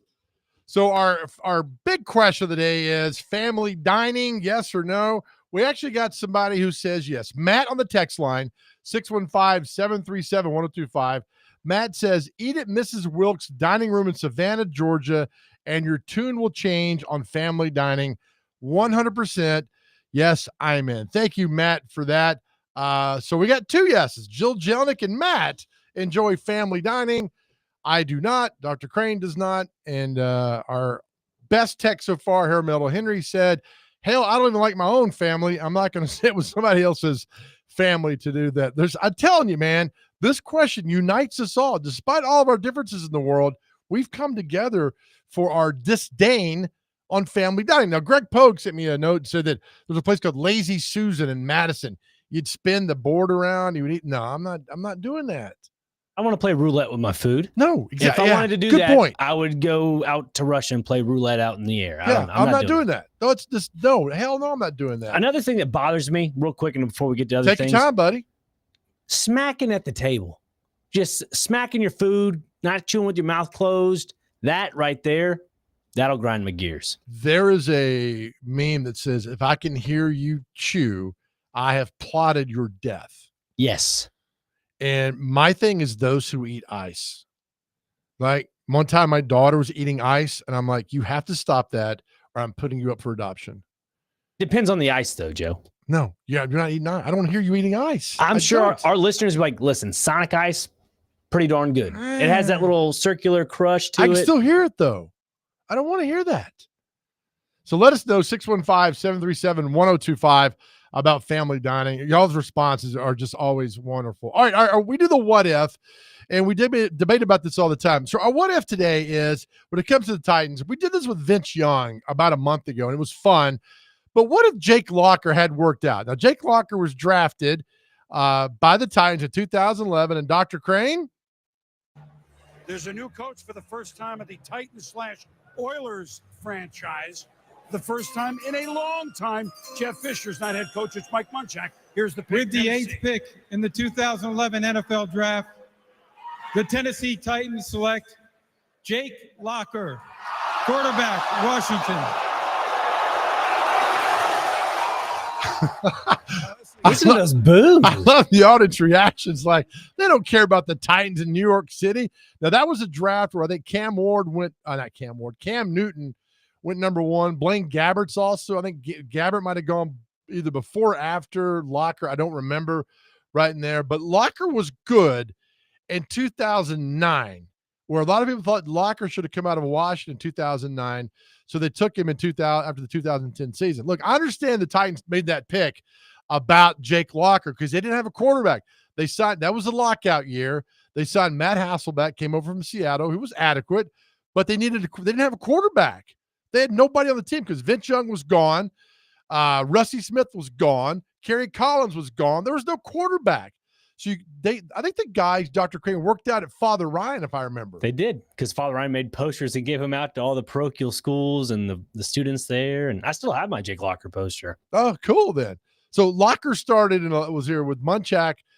2000 didn't play any in 2011. 2012, he started all the games. He was not going to start. Hasselbeck was. Andrew Luck started for the Colts in 2012. And I'm telling you that Bud Adams saw that the Colts were starting Andrew Luck, and he called and said, start Jake Locker, because the next day after that preseason game the Colts did with Andrew Luck, Jake Locker was your starter, and Mike Munchak had to go out and say, well, some things that Jake's doing that we like, so it's time for him to go. I'm like, a week ago you were saying he still kind of wasn't ready to do this. So Jake Locker takes over. So 12-13. The Titans weren't bad. They went 9-7, 7-9. I mean, they were a few games here and there. They weren't middle of the pack. Yes, middle of the pack, which is where you don't want to be. But they could have won a game here or there and got to the playoffs. Now, Jake Locker's career went straight to hell when the jerk Ken Whisenhunt came in. I was out there every day. Whisenhunt was an awful, awful coach, an awful person to them. They drafted Zach Mettenberger, and they had Charlie Whitehead on the team. was Locker lost his love for football because of Ken Wisenhunt. It's very obvious. I mean, we saw it. It was like, man, there was a game where Locker, it might have been versus the Browns. Jake Locker scrambled and got into the end zone and got blasted. And Wisenhunt climbed his butt because he scrambled and didn't run the play that was called. And I remember looking at Locker, I think his ribs got shattered. I mean, I was like, we're all thinking in the press box, this guy's done. I mean, he just doesn't like he's having fun. And that was it. He's gone. I remember vision I saw of Jake Locker was when he was on crutches and he was in sweats on the sideline. Yep, that was it. That was it. Yeah, I mean, it was so and a side note, too, about Andrew Luck. We were talking about quarterbacks earlier and how they changed systems. Yep. There was something he never changed. At Stanford, he was under center. Andrew Luck. Yeah, he was in a pro-style offense, and that turned out well for him because look what it did with the Colts. Yeah, he did great. And I think, but what if Locker turned out? So if Locker turned out to be good, say they made the playoffs in 12-13, Munchak doesn't get fired. He's still here. You got a guys rolling. There's no Mariota drafted in 15. There is no Malarkey coming in 16 to take over the team, or late 15 to take over the team. And you got a good quarterback who's here for quite a while. I mean, a good quarterback, 8 to 9 years. What's your time frame? So you look at Locker would have been here at least to 19 or 20. Maybe they would have gotten Tannehill. I mean, would Rustin Webster have not Rustin Webster? Mike Reinfeldt was a GM. Would he have stepped down? Would have Rustin Webster been? I don't think so. There's a lot of these that go the what if, because there is the tentacles that spread out from when a guy is drafted and it works out. There is no Mariota that comes here. Is there a Derrick Henry? I think so, because the running back, remember, Derrick Henry was a second running back taken with the 45th pick. Remember the first running back was in 2016 taken number 4 or 5 overall from Ohio State. Remember who it was? Ezekiel Elliott. Yep. That was during the time where running backs are devalued, which is just nonsense. That was that transition for quarterbacks in the NFL, like, oh, we're going to value those gadget guys over running backs. Yeah, and that style of offense changed. Yeah. And it happened. So I think Derrick Henry would have come here, and then you already had Locker established as a good quarterback. But Locker, after the 2014 season, said, I'm gone. And by I'm gone, he was gone. Moved back to the Pacific Northwest, and he's done a few articles here or there, but nobody's heard anything from him after that. But it's a case where I think a head coach took the love of the game from him. Maybe he didn't love the game to begin with. I don't know. All I know is the way Wisenhunt treated him was something bad. It was really bad. It's unfortunate because when you see talent in a guy and there's a coach that just bogs you down, then you're right. It makes you lose passion for the sport that you grew up loving. Yeah. I mean, it really does. And, I guess the injuries and everything that went on, I mean, he signed that one rookie deal and he was gone after his 4 years. So if Locker would have stayed here, I mean, there's a lot of things. The team is playing better. They made the playoffs. Who knows what would have happened after that? But there was some really, I don't know, because you draft differently based on how good your quarterback's doing. And they took Kendall Wright in 2012, Chance Warmack in 13. Boy, was that a bust. God, Chance Warmack was awful. But it's one of those things where he just bowled over people at Alabama. But I think it's a case because he was playing with so much elite talent around him that he looked good, and he was just. He had that center with him. His first name was Ben or something. Barrett Robbins. Barrett, excuse me. I knew it was a B. And he went to the Jets. And then was Leatherwood on that team, the tackle that was next to him that went to the Raiders that was bad. Maybe it was like a year or two after him. A lot of Alabama. That's the thing with J.C. Latham. A lot of these linemen from Alabama didn't turn out like you thought they would be because Leatherwood sucked. Warmack sucked. Barrett Robbins sucked. They weren't good at all. DJ Pfluger was okay. And that's why Latham was like, oh, God, how's he going to be? I mean, he's getting better. He moved over to where he belongs on the right side, and he's big as a mountain. I'm not going to say anything bad about him. He's only played 1 year, but I think Latham's good. But the thing with Alabama guys was, can these linemen do any good? So I do you take a Warmack then? I don't know, but you're the Lewan. And I mean, you took back-to-back linemen in 13 and 14. You took back-to-back linemen in 23 and 24. It's Skoronski and J.C. Latham. But I don't know. But 15, you're not picking second and getting Marcus Mariota. I think it would have spun the franchise in a different way. Wisenhunt wouldn't have been here. Correct. Munchak would have still been here and probably for a while till they win games. So it's just fun to play that what-if game to see what would have gone on. Munchak would have taken a lesser role if his time kind of, I guess, came to an end as a head coach? No, I think he got let go because he wouldn't make adjustments to his staff. Right. That's what I'm saying, though. But, like, say if they had a better head coach come into play, but he stayed with the offensive line. No. Nobody dips down like that. He goes someplace else. And, Munchak left and went to the Steelers, but he's still one of the greatest offensive line coaches of all time. But he was a good soldier. I think Bud Adams rewarded him for being a good player, a Hall of Famer. And Munchak was a great guy. I love talking to him. He actually knew my name. There's only like 3 coaches over that's ever known my name: Fisher, Art Smith, and Munchak. That was it. I'll tell you one time that Wisenut got into a little battle. That's the story for another day at camp of some things that were going on. But it's always fun to play the what if because Jake Locker really is forgotten about. Number 10. I mean, he's not brought up, not talked about, nothing at all. And it's not even a thing where you think, oh, that was a terrible draft. He's not even put in the box of terrible draft choices. It's just kind of like, it didn't work out. Just didn't work out. And he moved on with that. So that's another what if. All right. Another thing, speaking of quarterbacks, Dr. Crane talked about this earlier. Speaking of quarterbacks, there's a quarterback in Tennessee who is public enemy number 1 when it comes to football. And if you know what we're talking about, sticking around, because that Netflix documentary dropped last night, Any Given Saturday, and I'm telling you, Robbie and Rexroad talked about Diego Pavia today and all the reaction and comments. Diego Pavia is something that we need to talk about because that documentary, there's no in the middle with him. You either love him or absolutely hate him, and I think it is awesome. We'll discuss more next. This is the Chase and Big Joe Show right here on 102.5 The Game, brought to you by the Omni Nashville Hotel.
All right, welcome back to the Chasing Big Joe show here on 102.5 The Game, brought to you by the Omni Nashville Hotel.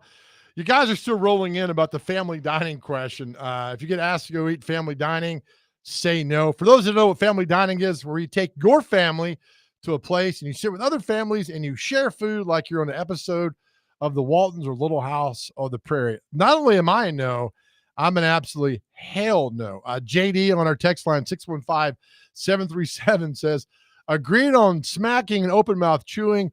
Also add scraping your teeth on the fork.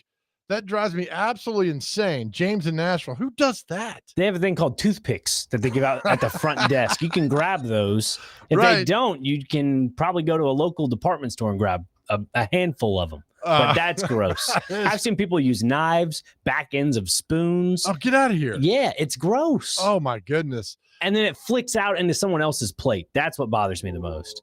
Ben's bringing the moral compass here. He said, sounds like more people need to connect with their own family. Forgiveness is necessary. Look, it's not that, Ben. It's just that there's a shelf life with hanging out with your own family. And also, Ben, there's one day a year. It's called Thanksgiving. Right. We come together and do that. Jay from Laverne says, you can hear someone eating chips. So what's the difference between that and ice, Joe? That's a great point, Jay. I'm stumped. Chips and ice. Ice sounds like you're eating rocks. Yeah. Chips is like you're eating paper. Yeah. I worked with a guy one time that used to eat chips with his mouth open. So this true story, he would come into the office and he'd go like get the bathroom real quick or somewhere, and I'd hide his chips. I did it all the time. And I'd put him in another part of the building where he had to go find him. I am the worst cubicle coworker you've ever seen. It's like that scene out of Seinfeld where what Elaine puts the Tic Tacs in the guy's pocket to figure out where he's at every time he walks into the office. And he's like walking. She hears him and she's trying to find him, and she can't find him. Ends up in her office somehow. Yes. 1652 says, my wife and I went to Paula Deen's down by Opry and wanted to do the whole experience until they said we had to sit with others. Hard pass. Ended up selling for TGI Fridays in Clarksville, which is lame and doesn't have one. I guess one, Paula Deen's? But 1652, how did you not know that family dining was until you went to Paula Deen's? I'm stumped on that, but that's what family dining is as well. All right. So a lot of you reacted yesterday and today to Diego Pavia. And I think Vanderbilt, this is kind of a weird spot for Vanderbilt football fans, because you now have a guy who everybody outside your team can't stand. And you got a guy that I think, I love him. I love the attitude. I love the bravado. I don't care. That's what you want guy to say. We're going to win all these games. What do you want him to say? We're going to go 0-12? I mean, we couldn't play dead in a cowboy movie. I mean, what do you want him to say to do that? Here's Diego Pavia, a little clip from the SEC Netflix series, Any Given Saturday.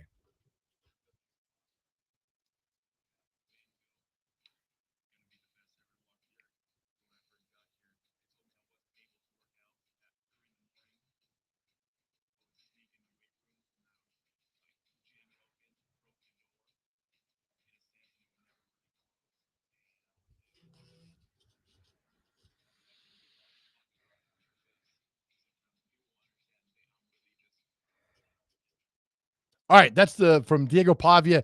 It's episode 3 on Netflix. I'll tell you, they have done a great job. They're behind the scenes the week that Vanderbilt beat Alabama, and you will love Clark Lee. The Clark Lee that's on the radio with us and the Clark Lee behind the scenes at Vanderbilt, two different guys, and I love it.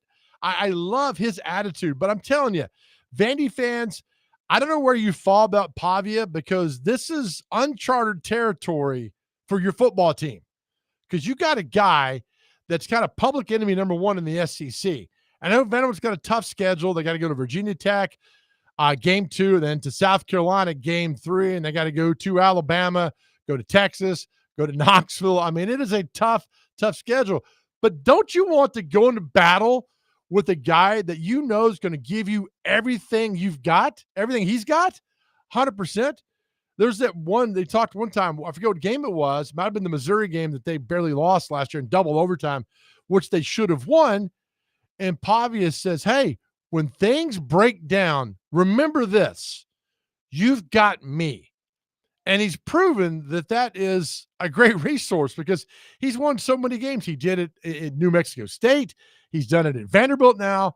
And I just love it because you got people talking about him. When he came through SEC Media Days, he was a number 2 most listened to, most requested interview. Arch Manning was number 1.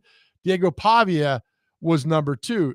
Again, for Vanderbilt fans, it's like, what in the world? I'm telling you, Vandy fans, embrace him.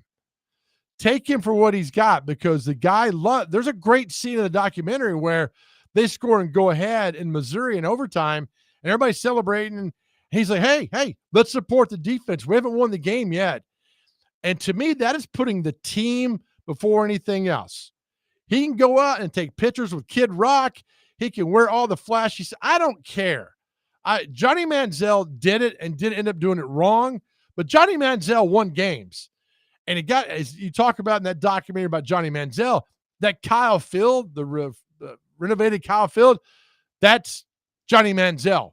Put that together. Got the boosters, got the eyeballs on that program. Now, he was a train wreck. It all came out that way. And afterwards, that's fine. Is Diego that way?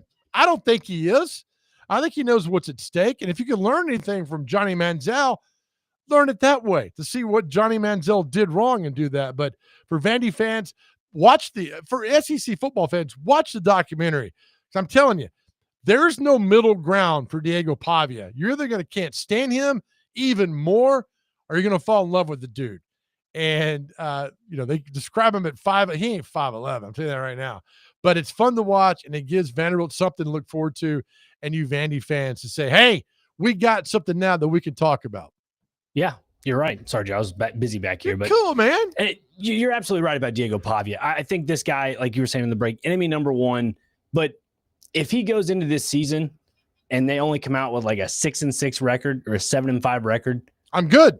You're okay with that? I'm good. Why? It's a winning season to a bowl game. Look at the schedule. Texas, at Alabama, at Tech, LSU here, at Tennessee, at South Carolina. Holy hell. South Carolina is a winnable game for them. We'll see. You don't like Lenore Sellers. Listen, I think he's a good quarterback, but I think Shane Beamer's opportunities have been overmatched by the greatness of Lenore Sellers, or the hype around him. That's a better way to put it. I think Lenore Sellers is a good player, good quarterback, but we've all seen Shane Beamer's recruiting classes. They haven't been great. I think Lenore Sellers is kind of helping out with his status, is helping out his head coach for the future, that is. Okay. All right. Well, we'll see what happens. That's just a little frustration just built up in me. But for Vanderbilt, I mean, look at the schedule. I mean, if Tennessee had to go to at South Carolina, at Alabama, at Texas, I mean, it's pretty daunting. I mean, that's the SEC. You know what's happening. Vanderbilt could go 7-5, get to a bowl game. That's a win-win, man. We're talking about Vanderbilt. And in the documentary, Feinbaum holds no punches about Vanderbilt. What a joke it's been throughout the years. And right, I mean, they said the doormat of the SEC, and they have been.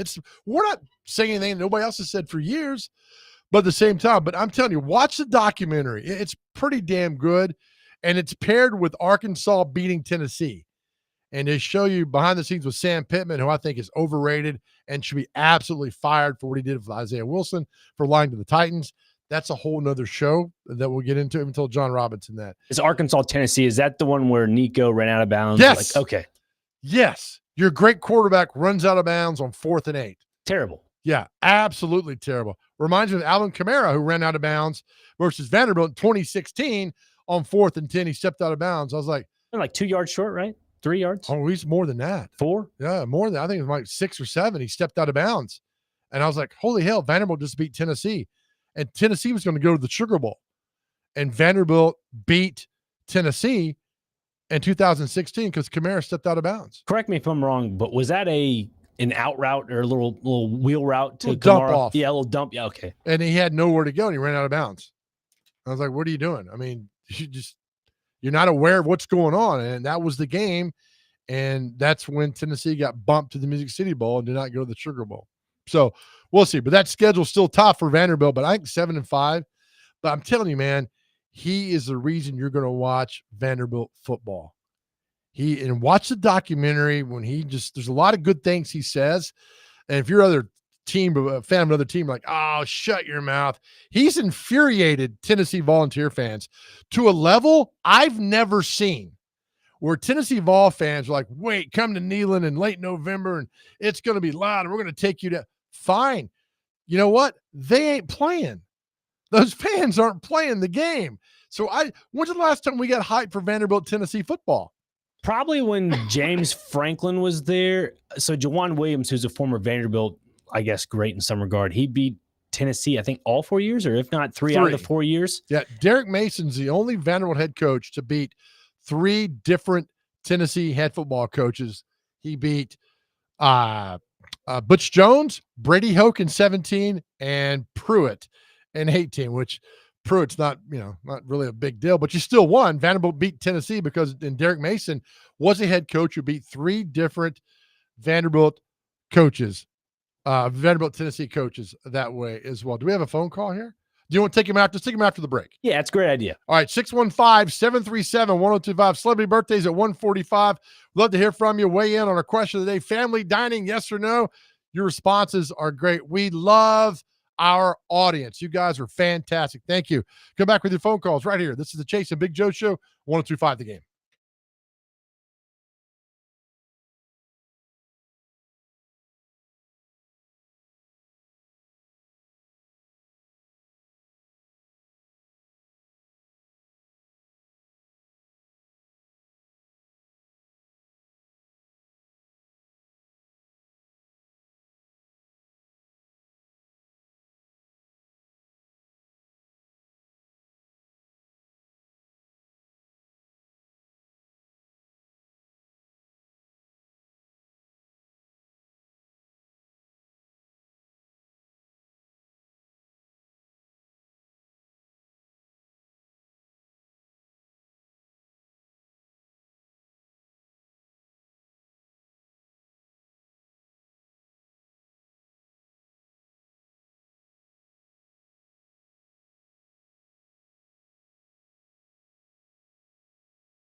All right, welcome back into the Chase and Big Joe show right here on 102.5 The Game, brought to you by the Omni Nashville Hotel. Let's get to the phone, 615-737-1025. Josh, talk about Oklahoma football. Josh, welcome in. Always good to hear from you, my man. What's happening? Oh, nothing much. Just heading to work, and I will be going to the Oklahoma-Tennessee game on November 1st. I got 8 tickets for all Oklahoma fans, and I wanted to say something really quick. Yes, Oklahoma's not ranked in the top 25. But what I don't get is if Oklahoma finishes 8-4, they're probably going to be unranked. But if Alabama were to finish 8-4, they would be just outside, if not in the playoffs. Tell me that. Why would that be the case? They got a brand new starting quarterback, and yet they're ranked 8. That doesn't make any sense. Well, I'm telling you right now, don't pay attention to the preseason polls. But I picked Alabama to win the national championship. I think they are stacked. And the fact that Kalen DeBoer did not go out in the portal and get a new quarterback tells me they like Ty Simpson and they got something going on. That Bama team is loaded. But the fact is they don't have that star quarterback, so nobody cares. That's the problem. I'm with you with this Oklahoma. I think Brent Venables is a great coach. I think he could turn it around. But, man, some of the games, that schedule is rough this year. I absolutely agree. I wanted your input. What do you think it's going to come down to for the Oklahoma-Tennessee game? And that's it. I just wish you guys a great rest of your week and have a great day. Appreciate it, buddy. I think you look at the Georgia game for Tennessee is monumental early in September. I mean, that could spin the team a different way. How does Aguilar play behind center? The defense at Tennessee is going to be, I think, a top 5 defense in college football. They are loaded. That defense is good. It's the offense what's the question. So I don't know. But if they beat Georgia, they're going to steamroll Oklahoma on November the 1st. That team's going to have a lot of momentum. If Georgia comes up there and punches them in the face, I don't know. Back to the phones we go, 615-737-1025. Our man, Clay. What's happening, Clay? Joe, how we doing? I'm great, man. What are you up to? Now, is Chase not there today? Are you on with Dr. Crane today? Is that what I'm hearing now? Chase has gone to a fantasy rock and roll camp featuring Rat, Whitesnake, and Skid Row. So it's you and Dr. Crane today. Is that correct? Yeah, sorry to deflate you. Yes. That's correct. Sorry, Joe. Dr. Right. Crane. Yes, I'm here. Timing, I love the dynamite, but the timing on the dynamite, I don't know if that Oklahoma fan wanted to hear that. He probably wanted to hear Boomer sooner. Well, see, here's the thing. We thought we were going to lead off with you, but, you back cleanup, Clay. That's the whole situation. So it was my bad. The relation there was bad. It was on my fault. Anyway, Joe, I heard y'all talking about, and I just turned the show on. You're right. The game where Kamara stepped out of bounds, I mean, I can tell you vividly what happened because I was not banned then. So that was, let's see. 2016. James Franklin was the coach. It was not. 2012. No, you're wrong. You're wrong.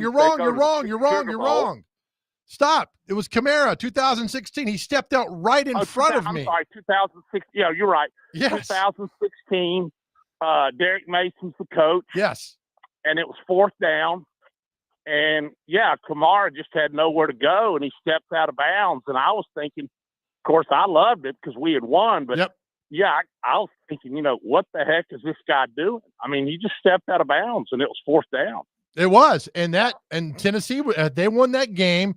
They were headed to the Sugar Bowl. And so it put Vanderbilt, correct? Yep, that's right. Vanderbilt beat Ole Miss and Tennessee to close the season to finish 6-6 and go to the bowl in Shreveport, which, honest to God, might be the worst road game experience I've ever had. What a dump Shreveport was. Why do you say that, man? I mean, it was just awful. It was the stadium was terrible. It was dilapidated. I mean, we got our butt kicked by NC State. You did. I mean, NC State was 6-6, just like we were. But I mean, they beat us, if I remember correctly, 38-14. 41-17. 41-17. Okay, I was close. The highlight of the trip. The second half, I sat with Jimmy Williams. God rest his soul. That guy's dead. Oh, yeah, that's right. But I sat with Jimmy Williams in the second half. Nice. Yeah, he was a hell of a player. Jimmy, let me tell you something. Jimmy Williams and Jamie Winborn. You know what they called me? Daddy? Martha White. Oh. They should have. Yeah. That's what they when I saw Jimmy, he's like, Martha White, what are you doing? You want to sit with me? So I sat with Jimmy Williams the second half of that game. Let me ask you this, Clay. Has our only Vanderbilt caller that's in here, you guys at Vanderbilt, what I said earlier, have public enemy number one in the SEC and Diego Pavia. Isn't that a great feeling to have that guy on your team? Well, here's my thing, Joe. This guy has brought more, whatever you want to call it, to Vanderbilt football than any player we've ever had. And I love his competitive spirit. The guy wants to win. The guy's tough. You know, the guy wants to put his team on his back and take us, you know, where he wants to take us. But I just think sometimes with his mouth, he's writing checks that he can't cash. Uh-oh, watch out now. I'm sorry? So watch out now.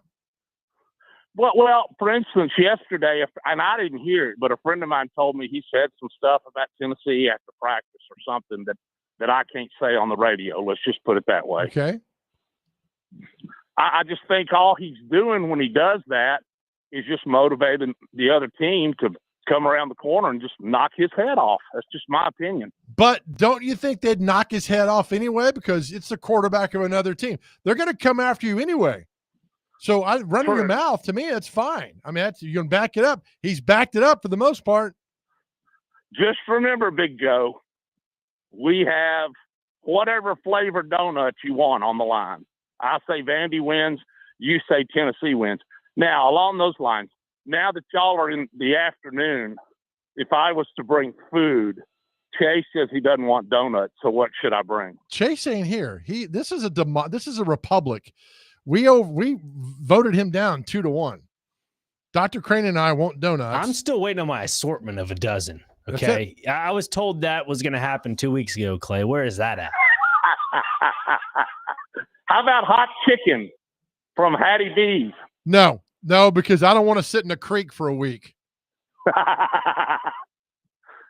You guys will get your donuts. Trust me. All right. We'll see you. We're at the Omni tomorrow. Dr. Crane's not here Friday. So next week, bring donuts. If you want to bring waffle fries, I'm cool with that too. Don't get greedy. Big Joe, you shouldn't have said where you were. I might just show up. Please, Dr. Crane will be down at the Omni tomorrow. We'll be down there 12 to 3. Come on and say hi. I'll sign your memorabilia for you. Yep. See you, boys. Take care, pal. There you have it there. Yeah, Chase is over. This is not a dictatorship on this 2-by-1 here.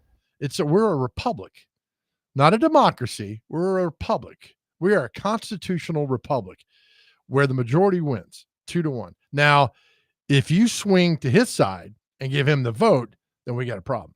Right. But I love donuts, man. You can eat donuts any time of the day. Right. If they're hot, I'm cool with it. All right. Good. We have our special segment next. It's America's favorite game. Celebrity Birthdays is next. Brought to you by Jarrett Companies. What day is it? Celebrity Birthdays? Coming next right here on the Chase and Big Joe Show, 102.5 The Game.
All right, welcome back here to the Chase and Big Joe show.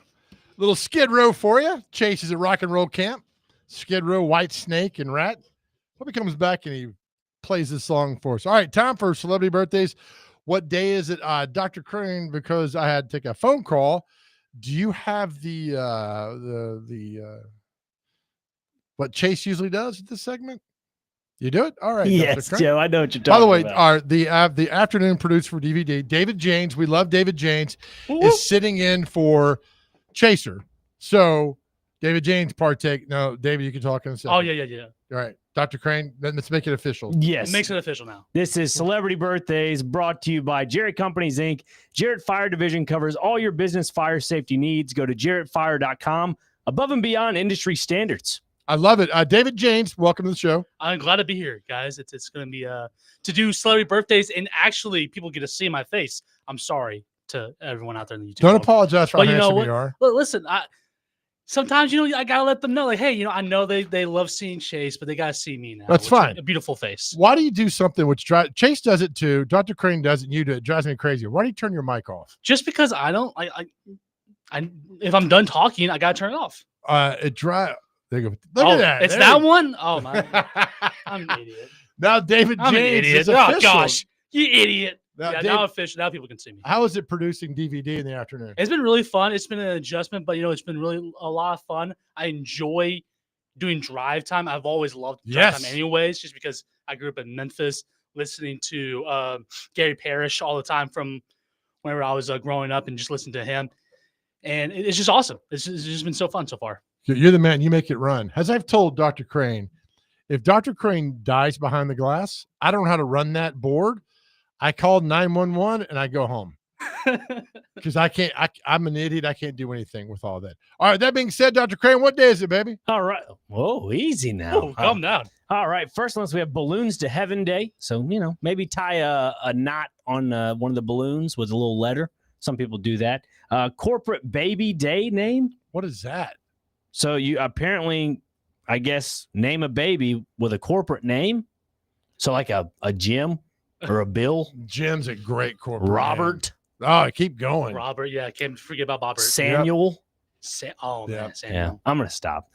Nicholas. Yeah. Oh, easy now. All right. Farm Worker Appreciation Day. Shout out to those farm workers. Heck yeah. Today's Hiroshima Day. So it is, isn't it? August 6th. Yep. National Fresh Breath Day. So go grab every day. Tic Tac or mint. National Gossip Day.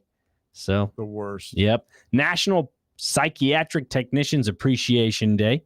And, they could probably celebrate with a nice National Root Beer Day today. And maybe they like to wiggle their toes because today is Wiggle Your Toes Day. Oh, I like it. I was going to ask you something, but I'll pass. No, go ahead, please. No, we'll pass. I was going to say, what makes you wiggle your toes? But no, that's for, oh, man. That's after hours. It's a family show.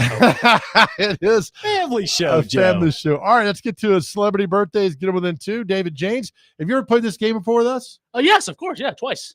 I beat him. Well, no, 3 times. I went 2-1 against Dr. Crane. He did. He gets the call up. Who's the St. Louis Cardinals AAA? Memphis Redbirds. Memphis Redbirds. Man, and you're from Memphis. I am, yes. Man, Memphis. Man. All right, celebrity birthdays. Get them within two. Our first birthday is, I do not know who this actress is. I've never heard of her name, so we're going to skip past her. Oh, okay. Hold on. My bad. Talk amongst yourselves. Okay. Our first birthday, director, writer M. Night Shyamalan from The Sixth Sense. He's got to be 67? 70. 55. Wow. Oof. God, you guys aged him quickly there. Sorry, Tim. Oh, very cute Spice Girl. Jerry Holloway Horner. Is she Ginger Spice? Oh, this one Chase knows all the Spice Girls. She's the redhead. I think she's Ginger Spice. Yeah, that sounds right. Okay. So she's 54? 53. 53 exactly. Dang it. Dr. Crane knows his Spice Girls. I know my Spice cabinet. There you go. All right, we're going down some more here. You love the Spice. Who this is? There's a lot of people I've never heard of. Punky Brewster, Soleil Moon Fry, and she is a looker. Hello there, man. Hello. Evening. How old's Punky Brewster? We're gonna go 38. 54. 49. David James, that's way out of your league, man. Listen. What's your age range for going on a date? 40? No, definitely not. 50? No. Oh, the other way? Yeah. I'm 33 to 27. Okay. I'm 29. All right. David James, y'all look him up. All right, some more we got here. This is really not a good day for birthdays. Singer Randy DeBarge from the group DeBarge.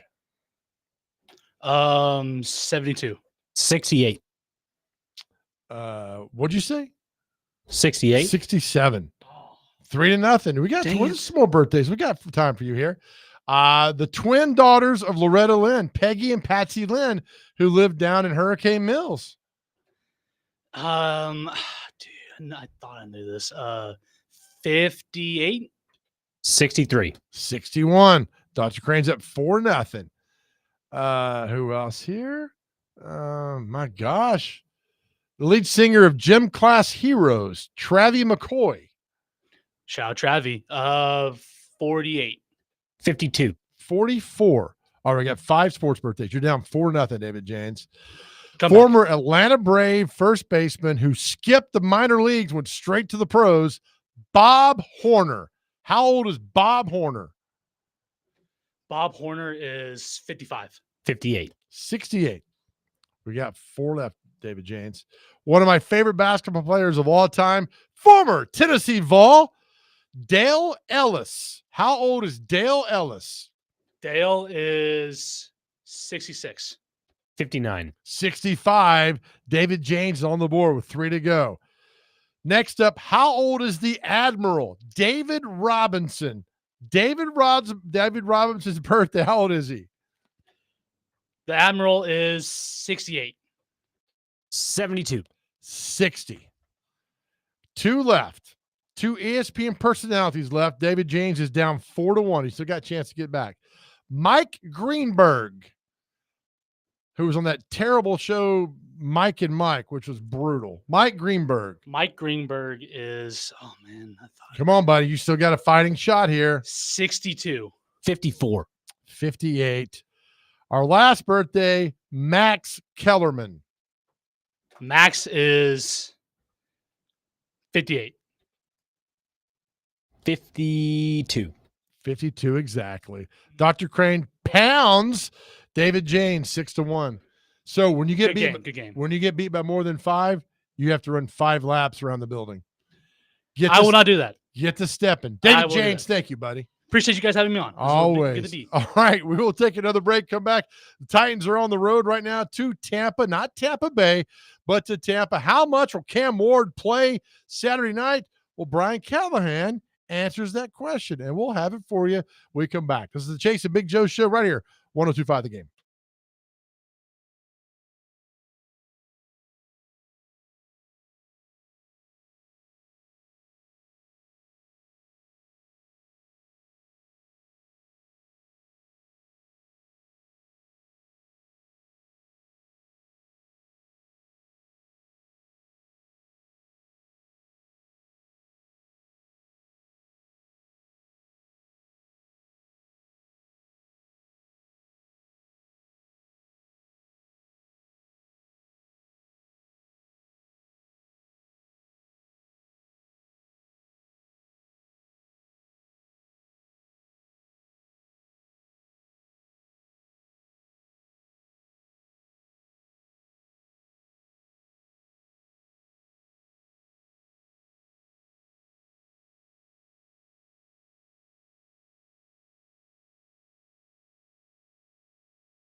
All right, welcome into the third hour of the Chase and Big Joe show here, right here on 102.5 The Game.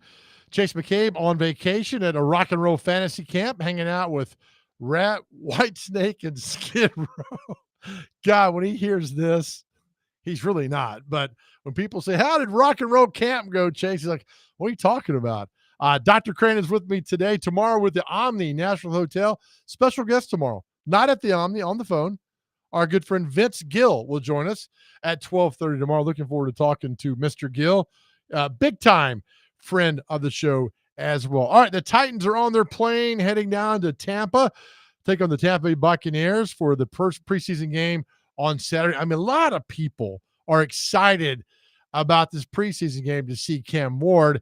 And the question is every year about the starting quarterback, how much will your starting quarterback play in the first preseason game, especially when it's your quarterback and it's the number one pick in the draft and the future is with this guy. So here's what Brian Callahan had to say about how much Cam Ward will play Saturday night.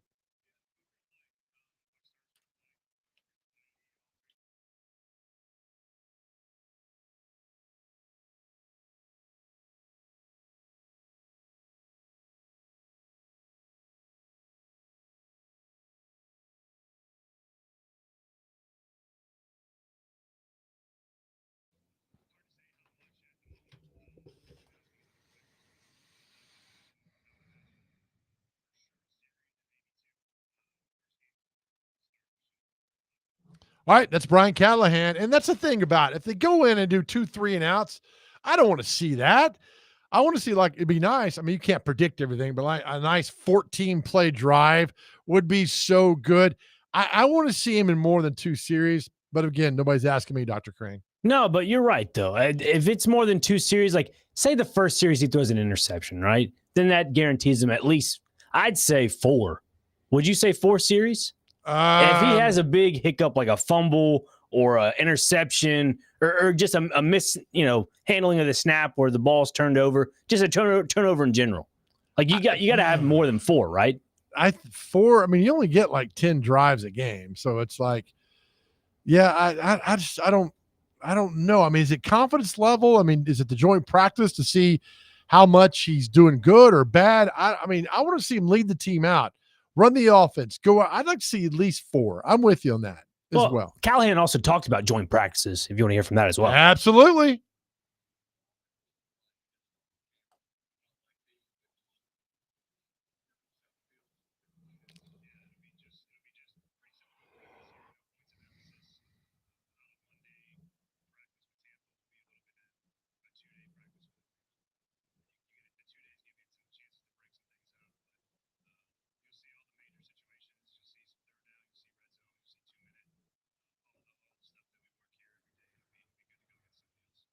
All right, I like that. I mean, it's just the whole throw everything out there. You won't see anything exotic that's going on now. Just plain old football. It's just it's a scrimmage. Yeah, X's and O's between the hashes, as I like to say. That's what this is.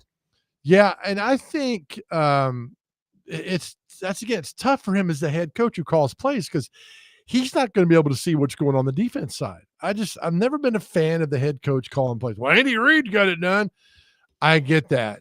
Still, I mean, that's the exception of a lot of things that go on there as a new coach.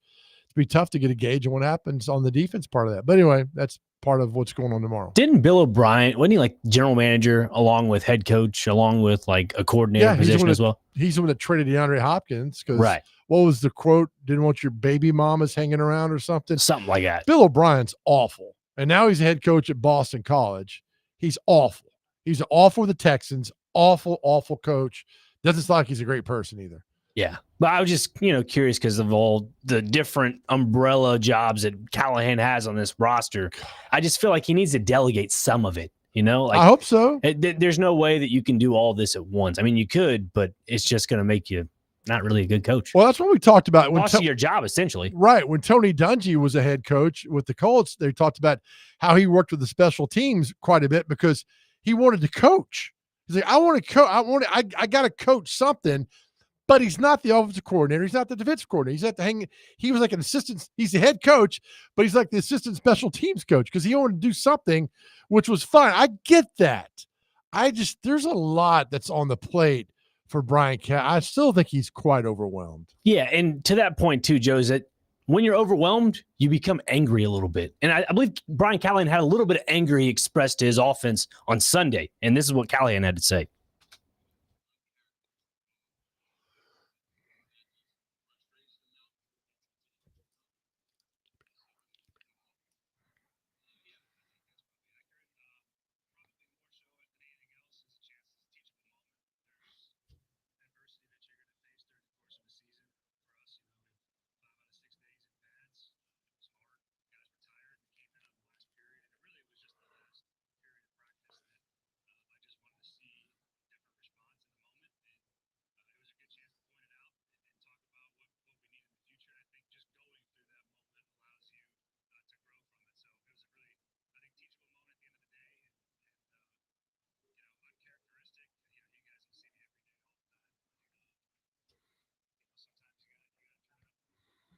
I will tell you, in football, nice guys finish last.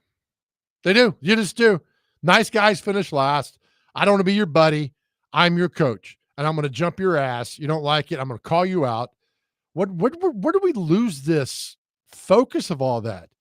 Are you afraid if you yell at J.C. Latham, he's going to be mad? I don't care. I don't care if you're a head coach, yell at a player, he's mad. I don't care. I don't care. Get that thick skin, then you become a better coach.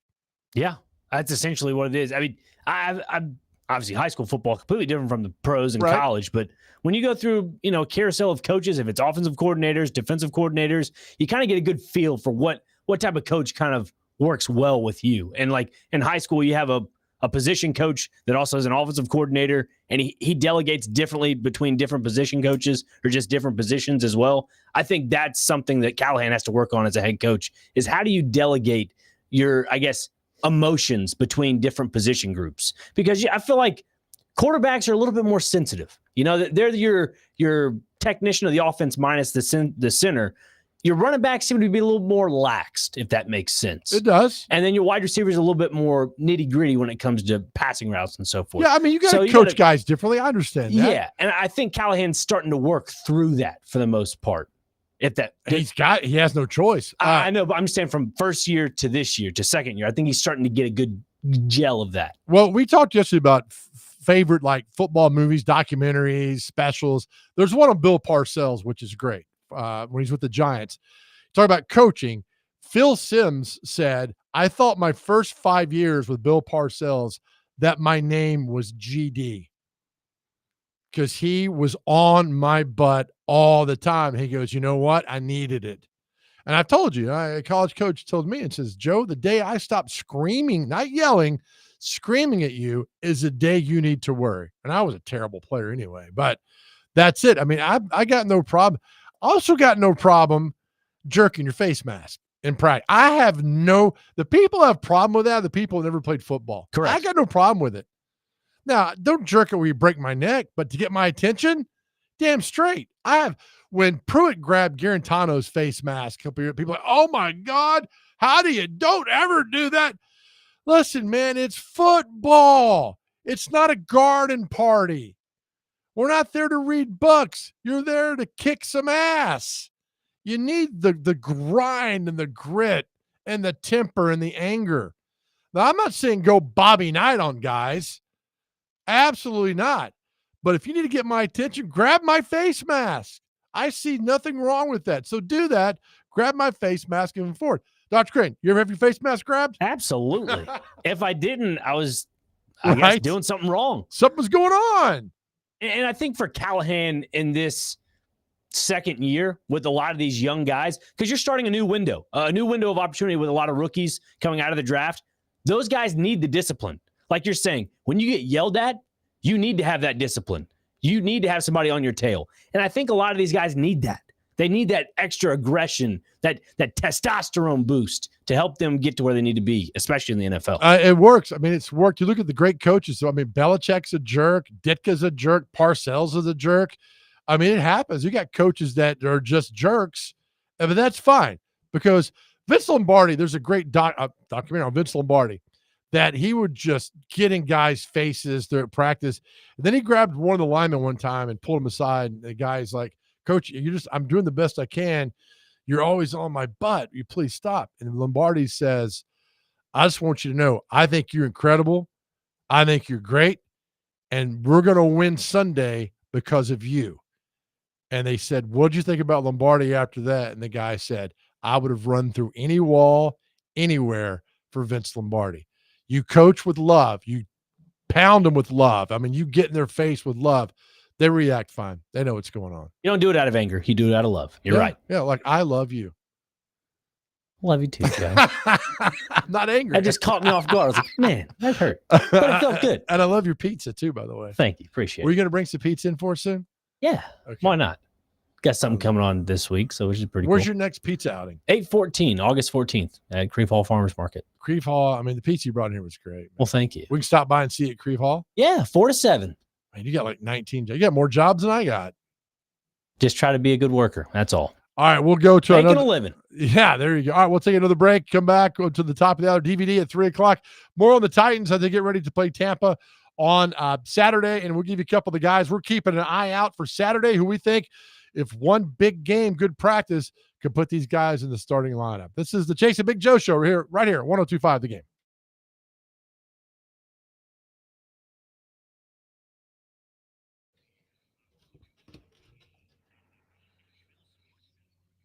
Hey guys, it's me again, Big Joe. You know, for the last 2 years, we have been on a mental health mission on the Chase and Big Joe show. We tell you that if you are struggling, please talk to someone. I'm telling you, talking to someone, reaching out, saved my life when I was in that dark place. And if you're in that same place, I want you to know that help is around the corner. We are so excited.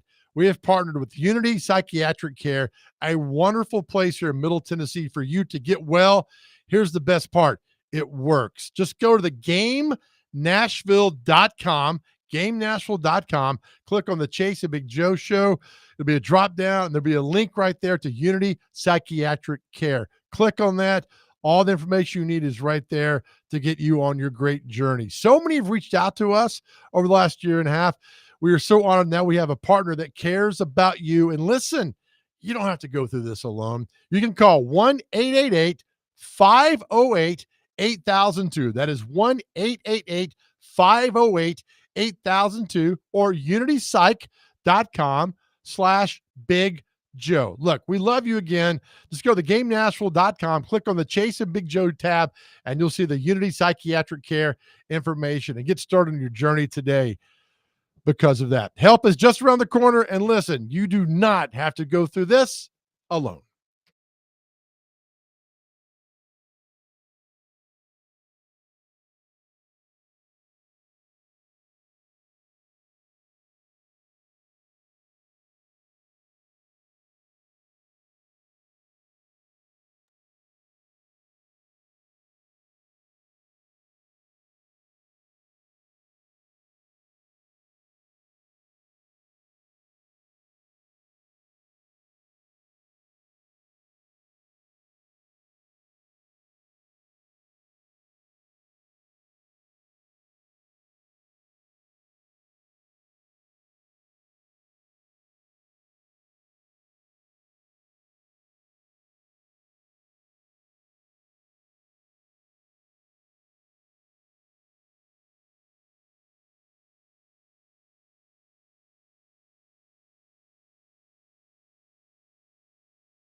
Welcome back to the Chase and Big Joe show here, right here on 102.5 The Game, brought to you by the Omni Nashville Hotel.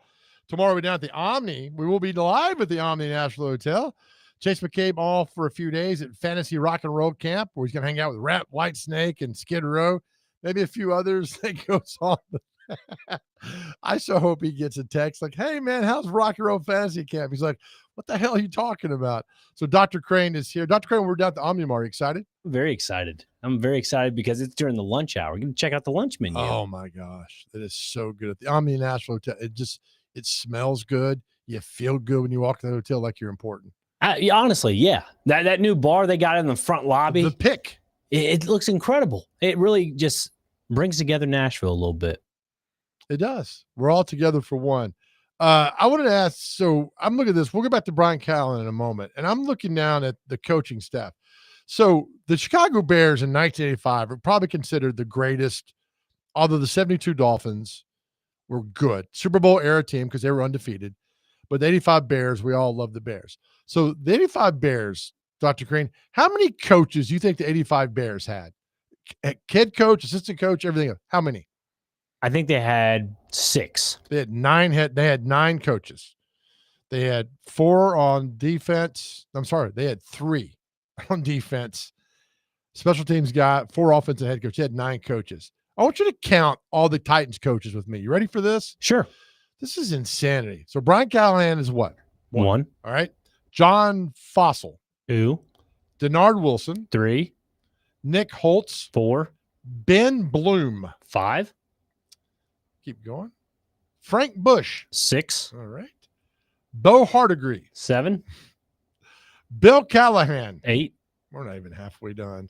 Steve Jackson. 9. Tony Oden. 10. Randy Jordan. 11. Tracy Rocker. 12. Still going down here. Travis Smith. 13. Tyke Tolbert. 14. Good Lord. Luke Stocker. 15. Dylan Altenreith. 16. Mm-hmm. Steve Donatel. 17. Trevor Browder. 18.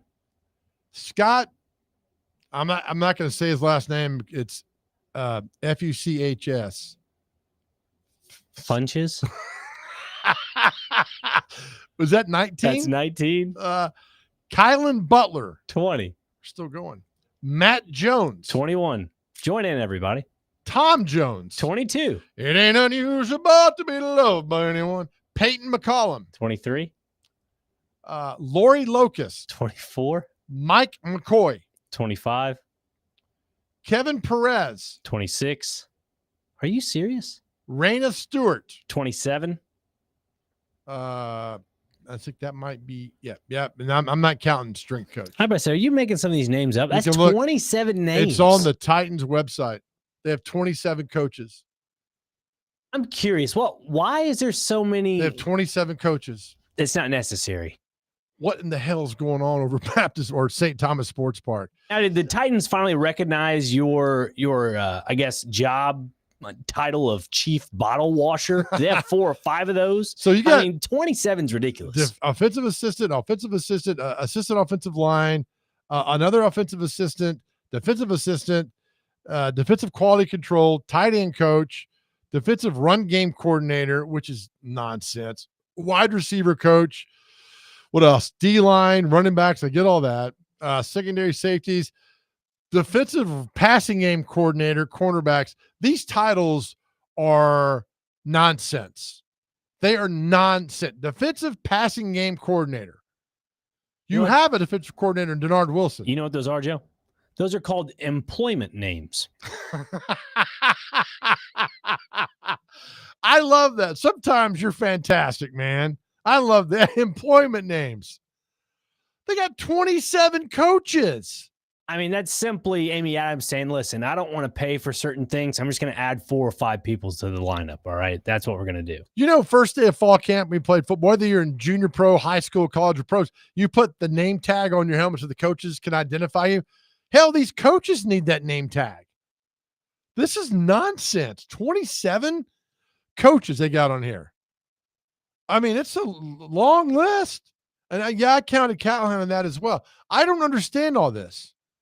And you talk about, we talk about Cam Ward has got head coaches who calls the plays. He's got offensive coordinator who I don't know what the hell that guy does.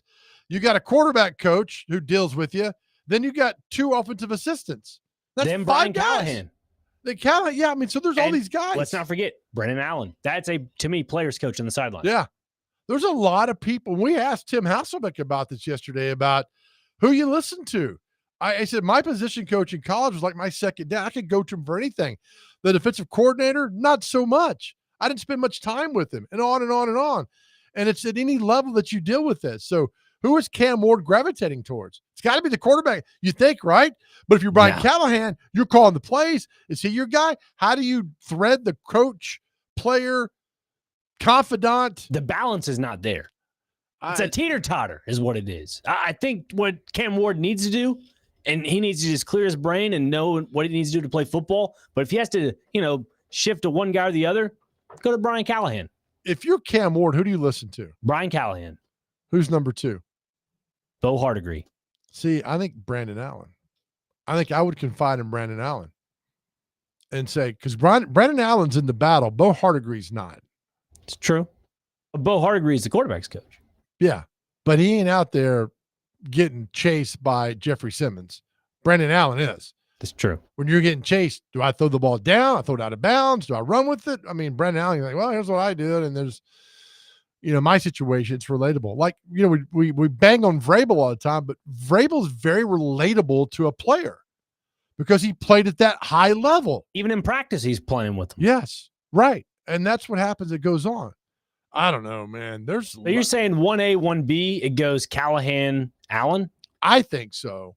But that's me. But I could swivel the 1B being Bo Hardegree. Because this is how I picture it.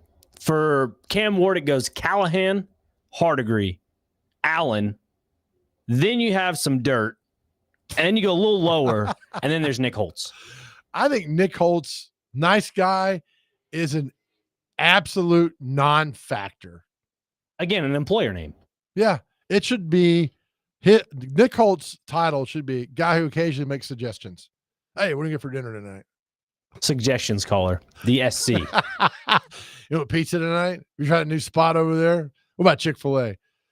I mean, when Nick Holtz, and I hate God, I feel bad about that. He's a nice guy, but I've never met him, but he seems like a nice guy. Got a good smile on his face. When I asked him last year, do we still have that somewhere? Oh yeah, I can grab it. You think you could? All right, we'll take a break. We'll do the next segment as well. We'll get our question of the day was, we loved it. Family dining, you in or not?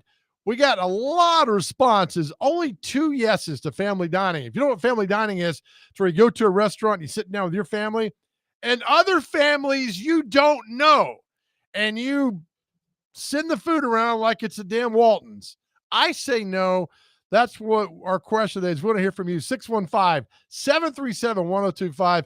You hear this is Nick Holtz from last year, and also we'll talk about family dining, your reaction. Let us know whether you like family dining or not. 615-737-1025. The Chase and Big Joe Show, 1025 The Game.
All right, welcome back to the Chase and Big Joe show.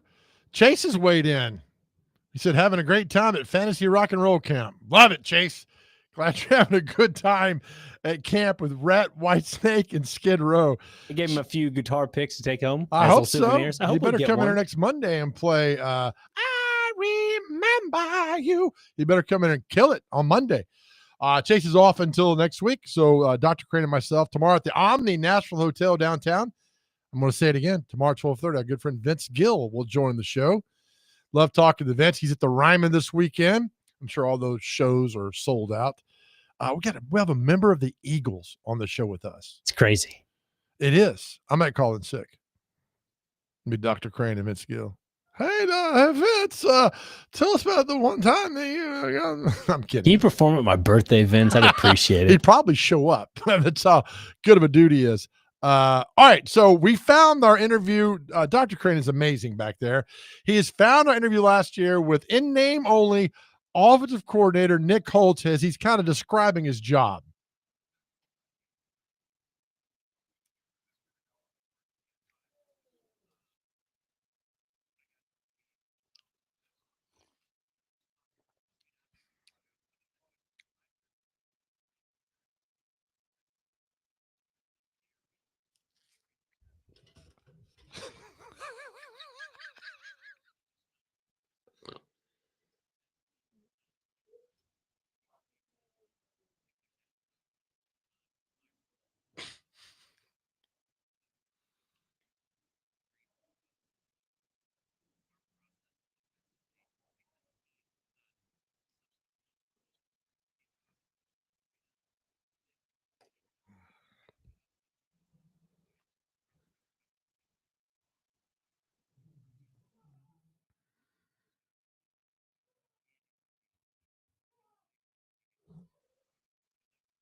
Oh, okay.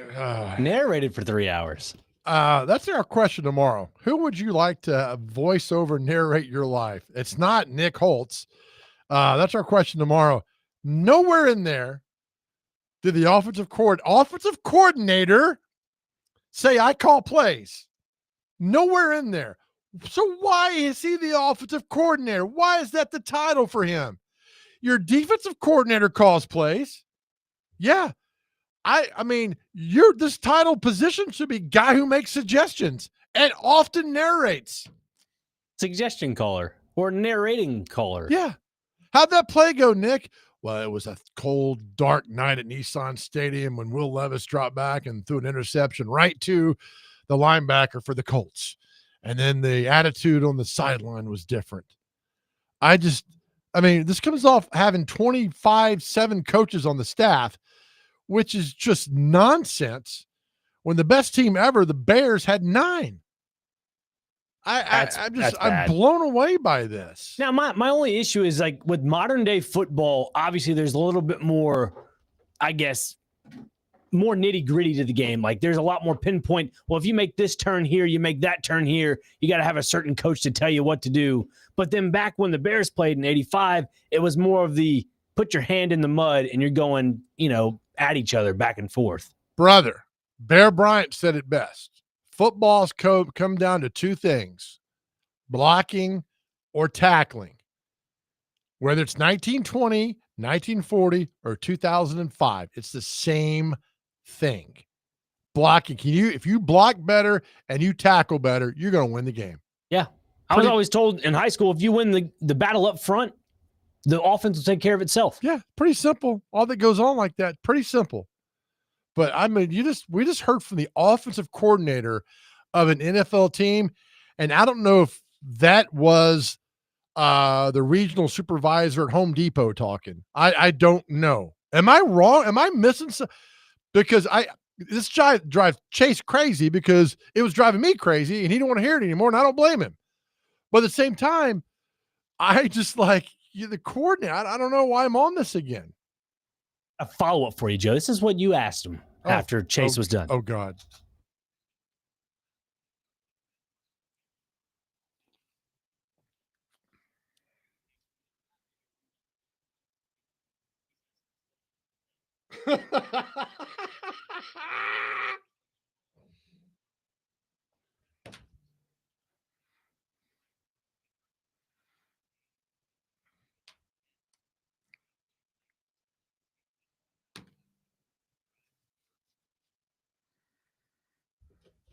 Oh my gosh.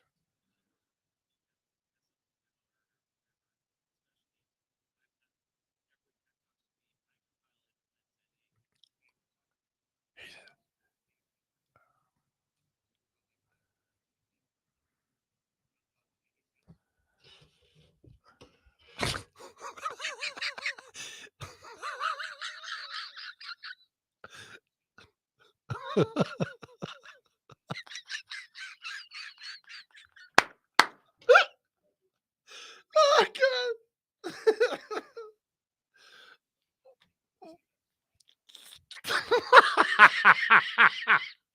What the hell did it, listen to me? Oh yeah, right. Yeah. The first thing you would, wow.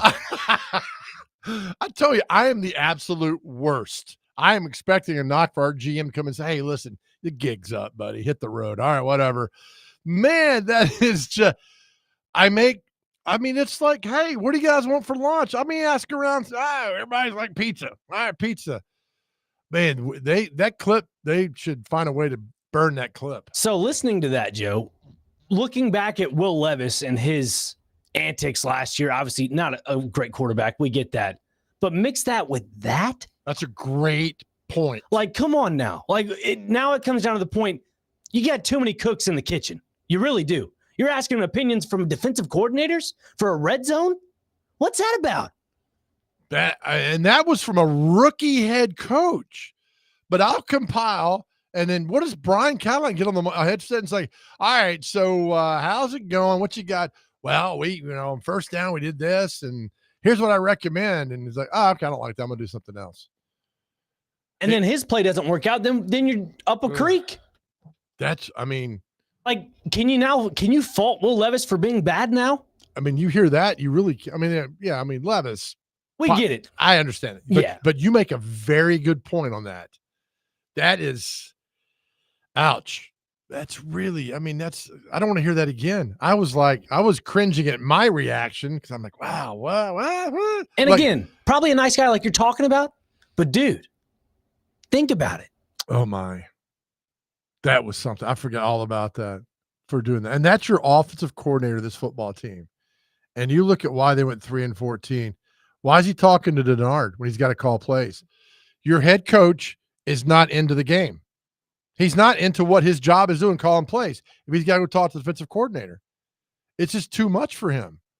It is too much for this guy to be a head coach and a play caller. It's right there. And you're 3. I'd love for this guy to succeed. I would love them to go 10-7, make the playoffs, everything. I think he's a nice guy. The sample size I've got now as a head coach, it's not good. And you hear that right there. He's got to walk over and talk to somebody else. Oh, where's my sheet? Oh, what do we see? Oh, then you're talking to Nick Holtz, you're talking to the quarterback, and on and on. It's just, I don't know, man. It's chaotic. I have something for you on the other side, Joe. Is it pizza? No, I wish. I am getting hungry. Okay. If this doesn't work out for Brian Callahan after this year, what goes with him? Good question. Look at you, man. That's what we call a tease in the business, my friend. I will come back and wrap it up next. Also tell you about a special event happening in a few weeks, a 5K that's going on in our area. That's a very special 5K I want you guys to know about. It's important to our area. We'll come back with more. This is the Chase and Big Joe Show right on 102.5 The Game.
All right, welcome back to the final segment of the Chase and Big Joe show right here on 102.5 The Game. We always like to tell you about special events that are happening in our area that you need to be a part of and can be a part of. We know a lot of people like to do 5Ks and run and all that good stuff on the weekends, and there's a special one happening on August the 16th.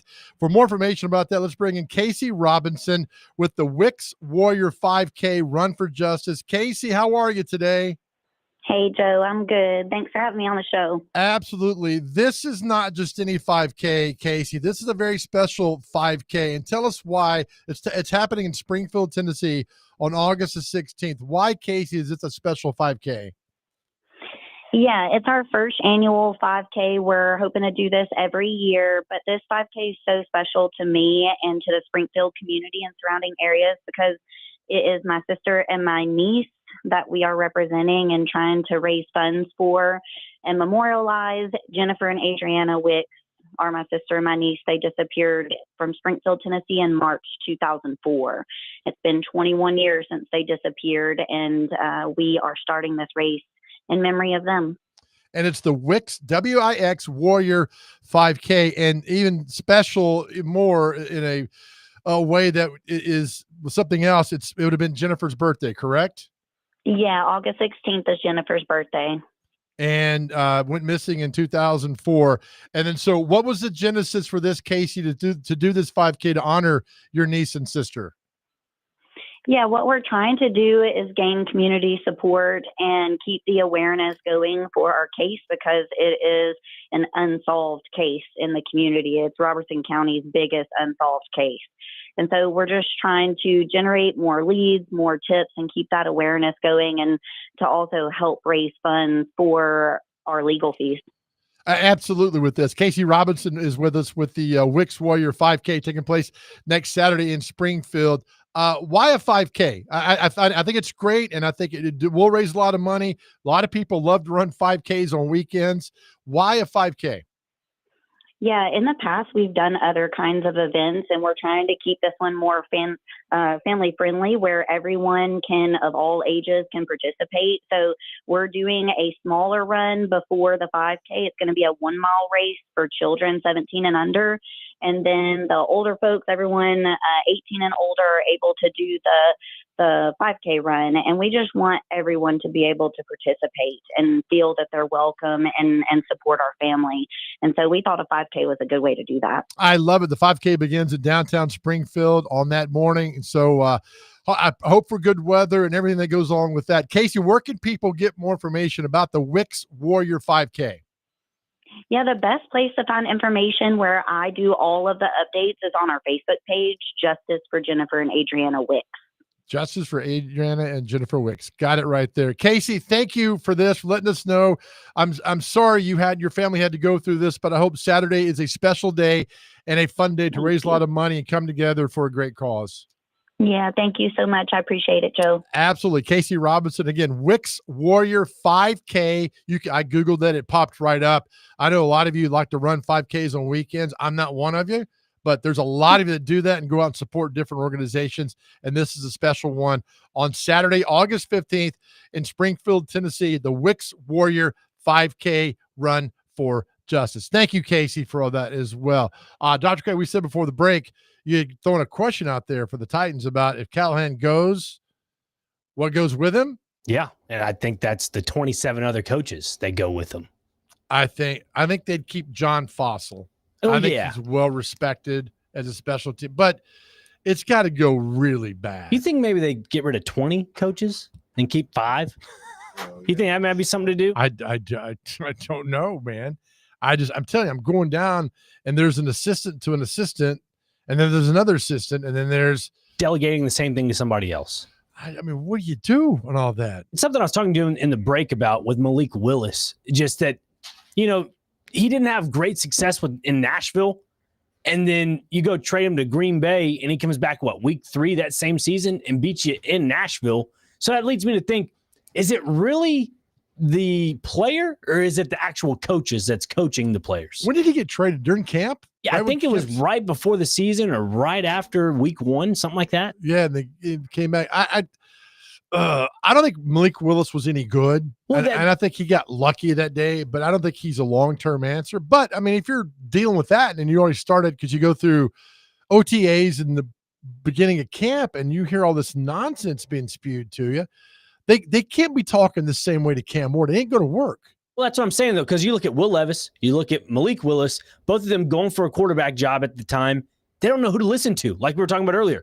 Do you listen to Nick Holtz? Do you listen to Brian Callahan, Bo Hardigree? Who do you listen to? And I think that got into Malik Willis's head, and Will Levis thought, yeah, maybe I could do this. This would be it. Now I understand why Will Levis said last year in a press conference before one of the practices, he goes, yeah, I'm starting to journal now, and journaling is going to help me out with football. I can understand why. He's expressing his thoughts into a little booklet. Another day, I can see it now. Day 4, coaches have psychobabble.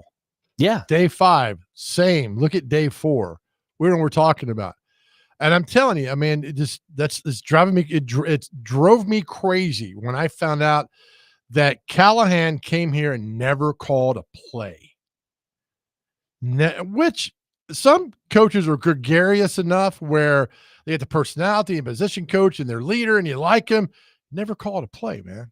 So was that Brian Callahan's job when he was in Cincinnati was to narrate play calls like Nick Holtz? I think so. I think he never called a play. And look, this is not a knock on Brian Callahan. None of this is, but because that's the way he got the job here. They thought he was great in Cincinnati. I don't know what he did up there, but he was around Peyton Manning and Matthew Stafford, right? Joe Burrow. Hell, I could coach Joe Burrow. We all could. Joe Burrow was an elite quarterback. Stafford won a Super Bowl. Peyton Manning is Peyton Manning. I think he had Derek Carr for a year. Derek Carr, still a good quarterback. I mean, he wasn't the greatest, but he was a solid quarterback. And then you just put a lot of that stuff in there, man. There's a lot of voices talking over there, and you're trying to get your team better and going on. When you got 27 coaches on the staff, that's to the release I got this week on the Tampa Bay Titans release. I got from the Titans to look at that was like, holy cow. Excuse me. What is happening there with that? Recap our question of the day, family dining. 90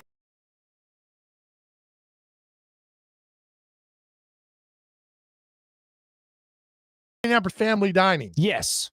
Okay. I did not know. Because you don't think so, D-Mace? You're not dealing with the chef. I mean, you're dealing with the chef. The chef kind of separates you from the other families that you don't want to talk to. So I think know. But you're not talking, you're not passing the food around, right? I mean, he's making you stuff in front of you. I'm not forced to talk to your dumb family. You're not forced to talk to my stupid family. You know what I'm saying? But you know how the hibachi is? It's like in a C-shaped table, and you got the grill in the middle of it. Say you're sitting on one of the edges of it, and you're looking straight ahead at some bald guy that's just opening his mouth, eating. Like, that would bother me. You guys on the text line were great with all that. I think Monell's, somebody said, if it's Monell's, I'll do it. If it's Golden Corral, I won't. You invite me to a family dining at Golden Corral, I'm there. I'll go there because that shows you where I'm at in my life. I'll go eat Golden Corral, do all that. Anyway, fun show, Dr. Crane. Thank you for that. Thank you for all the response we've had today. The Diego Pavia conversation was fantastic. You guys are great. And, of course, with the Titans going forward, taking on Tampa Bay this weekend. As we leave the show every day, the message brought to you by good friends at Unity Psychiatric Care. Let's go to thegamenashville.com. Click on the Chase and Big Joe Show drop down. You'll see Unity Psychiatric Care. And the reason we do this is we care about the guys out there and the girls. But for the guys out there, if you are struggling, please talk to somebody. Now you got a place to go, a safe place that's great for you at Unity Psychiatric Care. Again, thegamenashville.com. Go to our show, the Chase and Big Joe Show. Go to the drop down. We want you to reach out, talk to people. We say all the time, our world is a better place because you are here and you are so loved. Not by us, but remember, more importantly, more than anything else in this world, God loves you. The great DVD show is next right here, 102.5 The Game.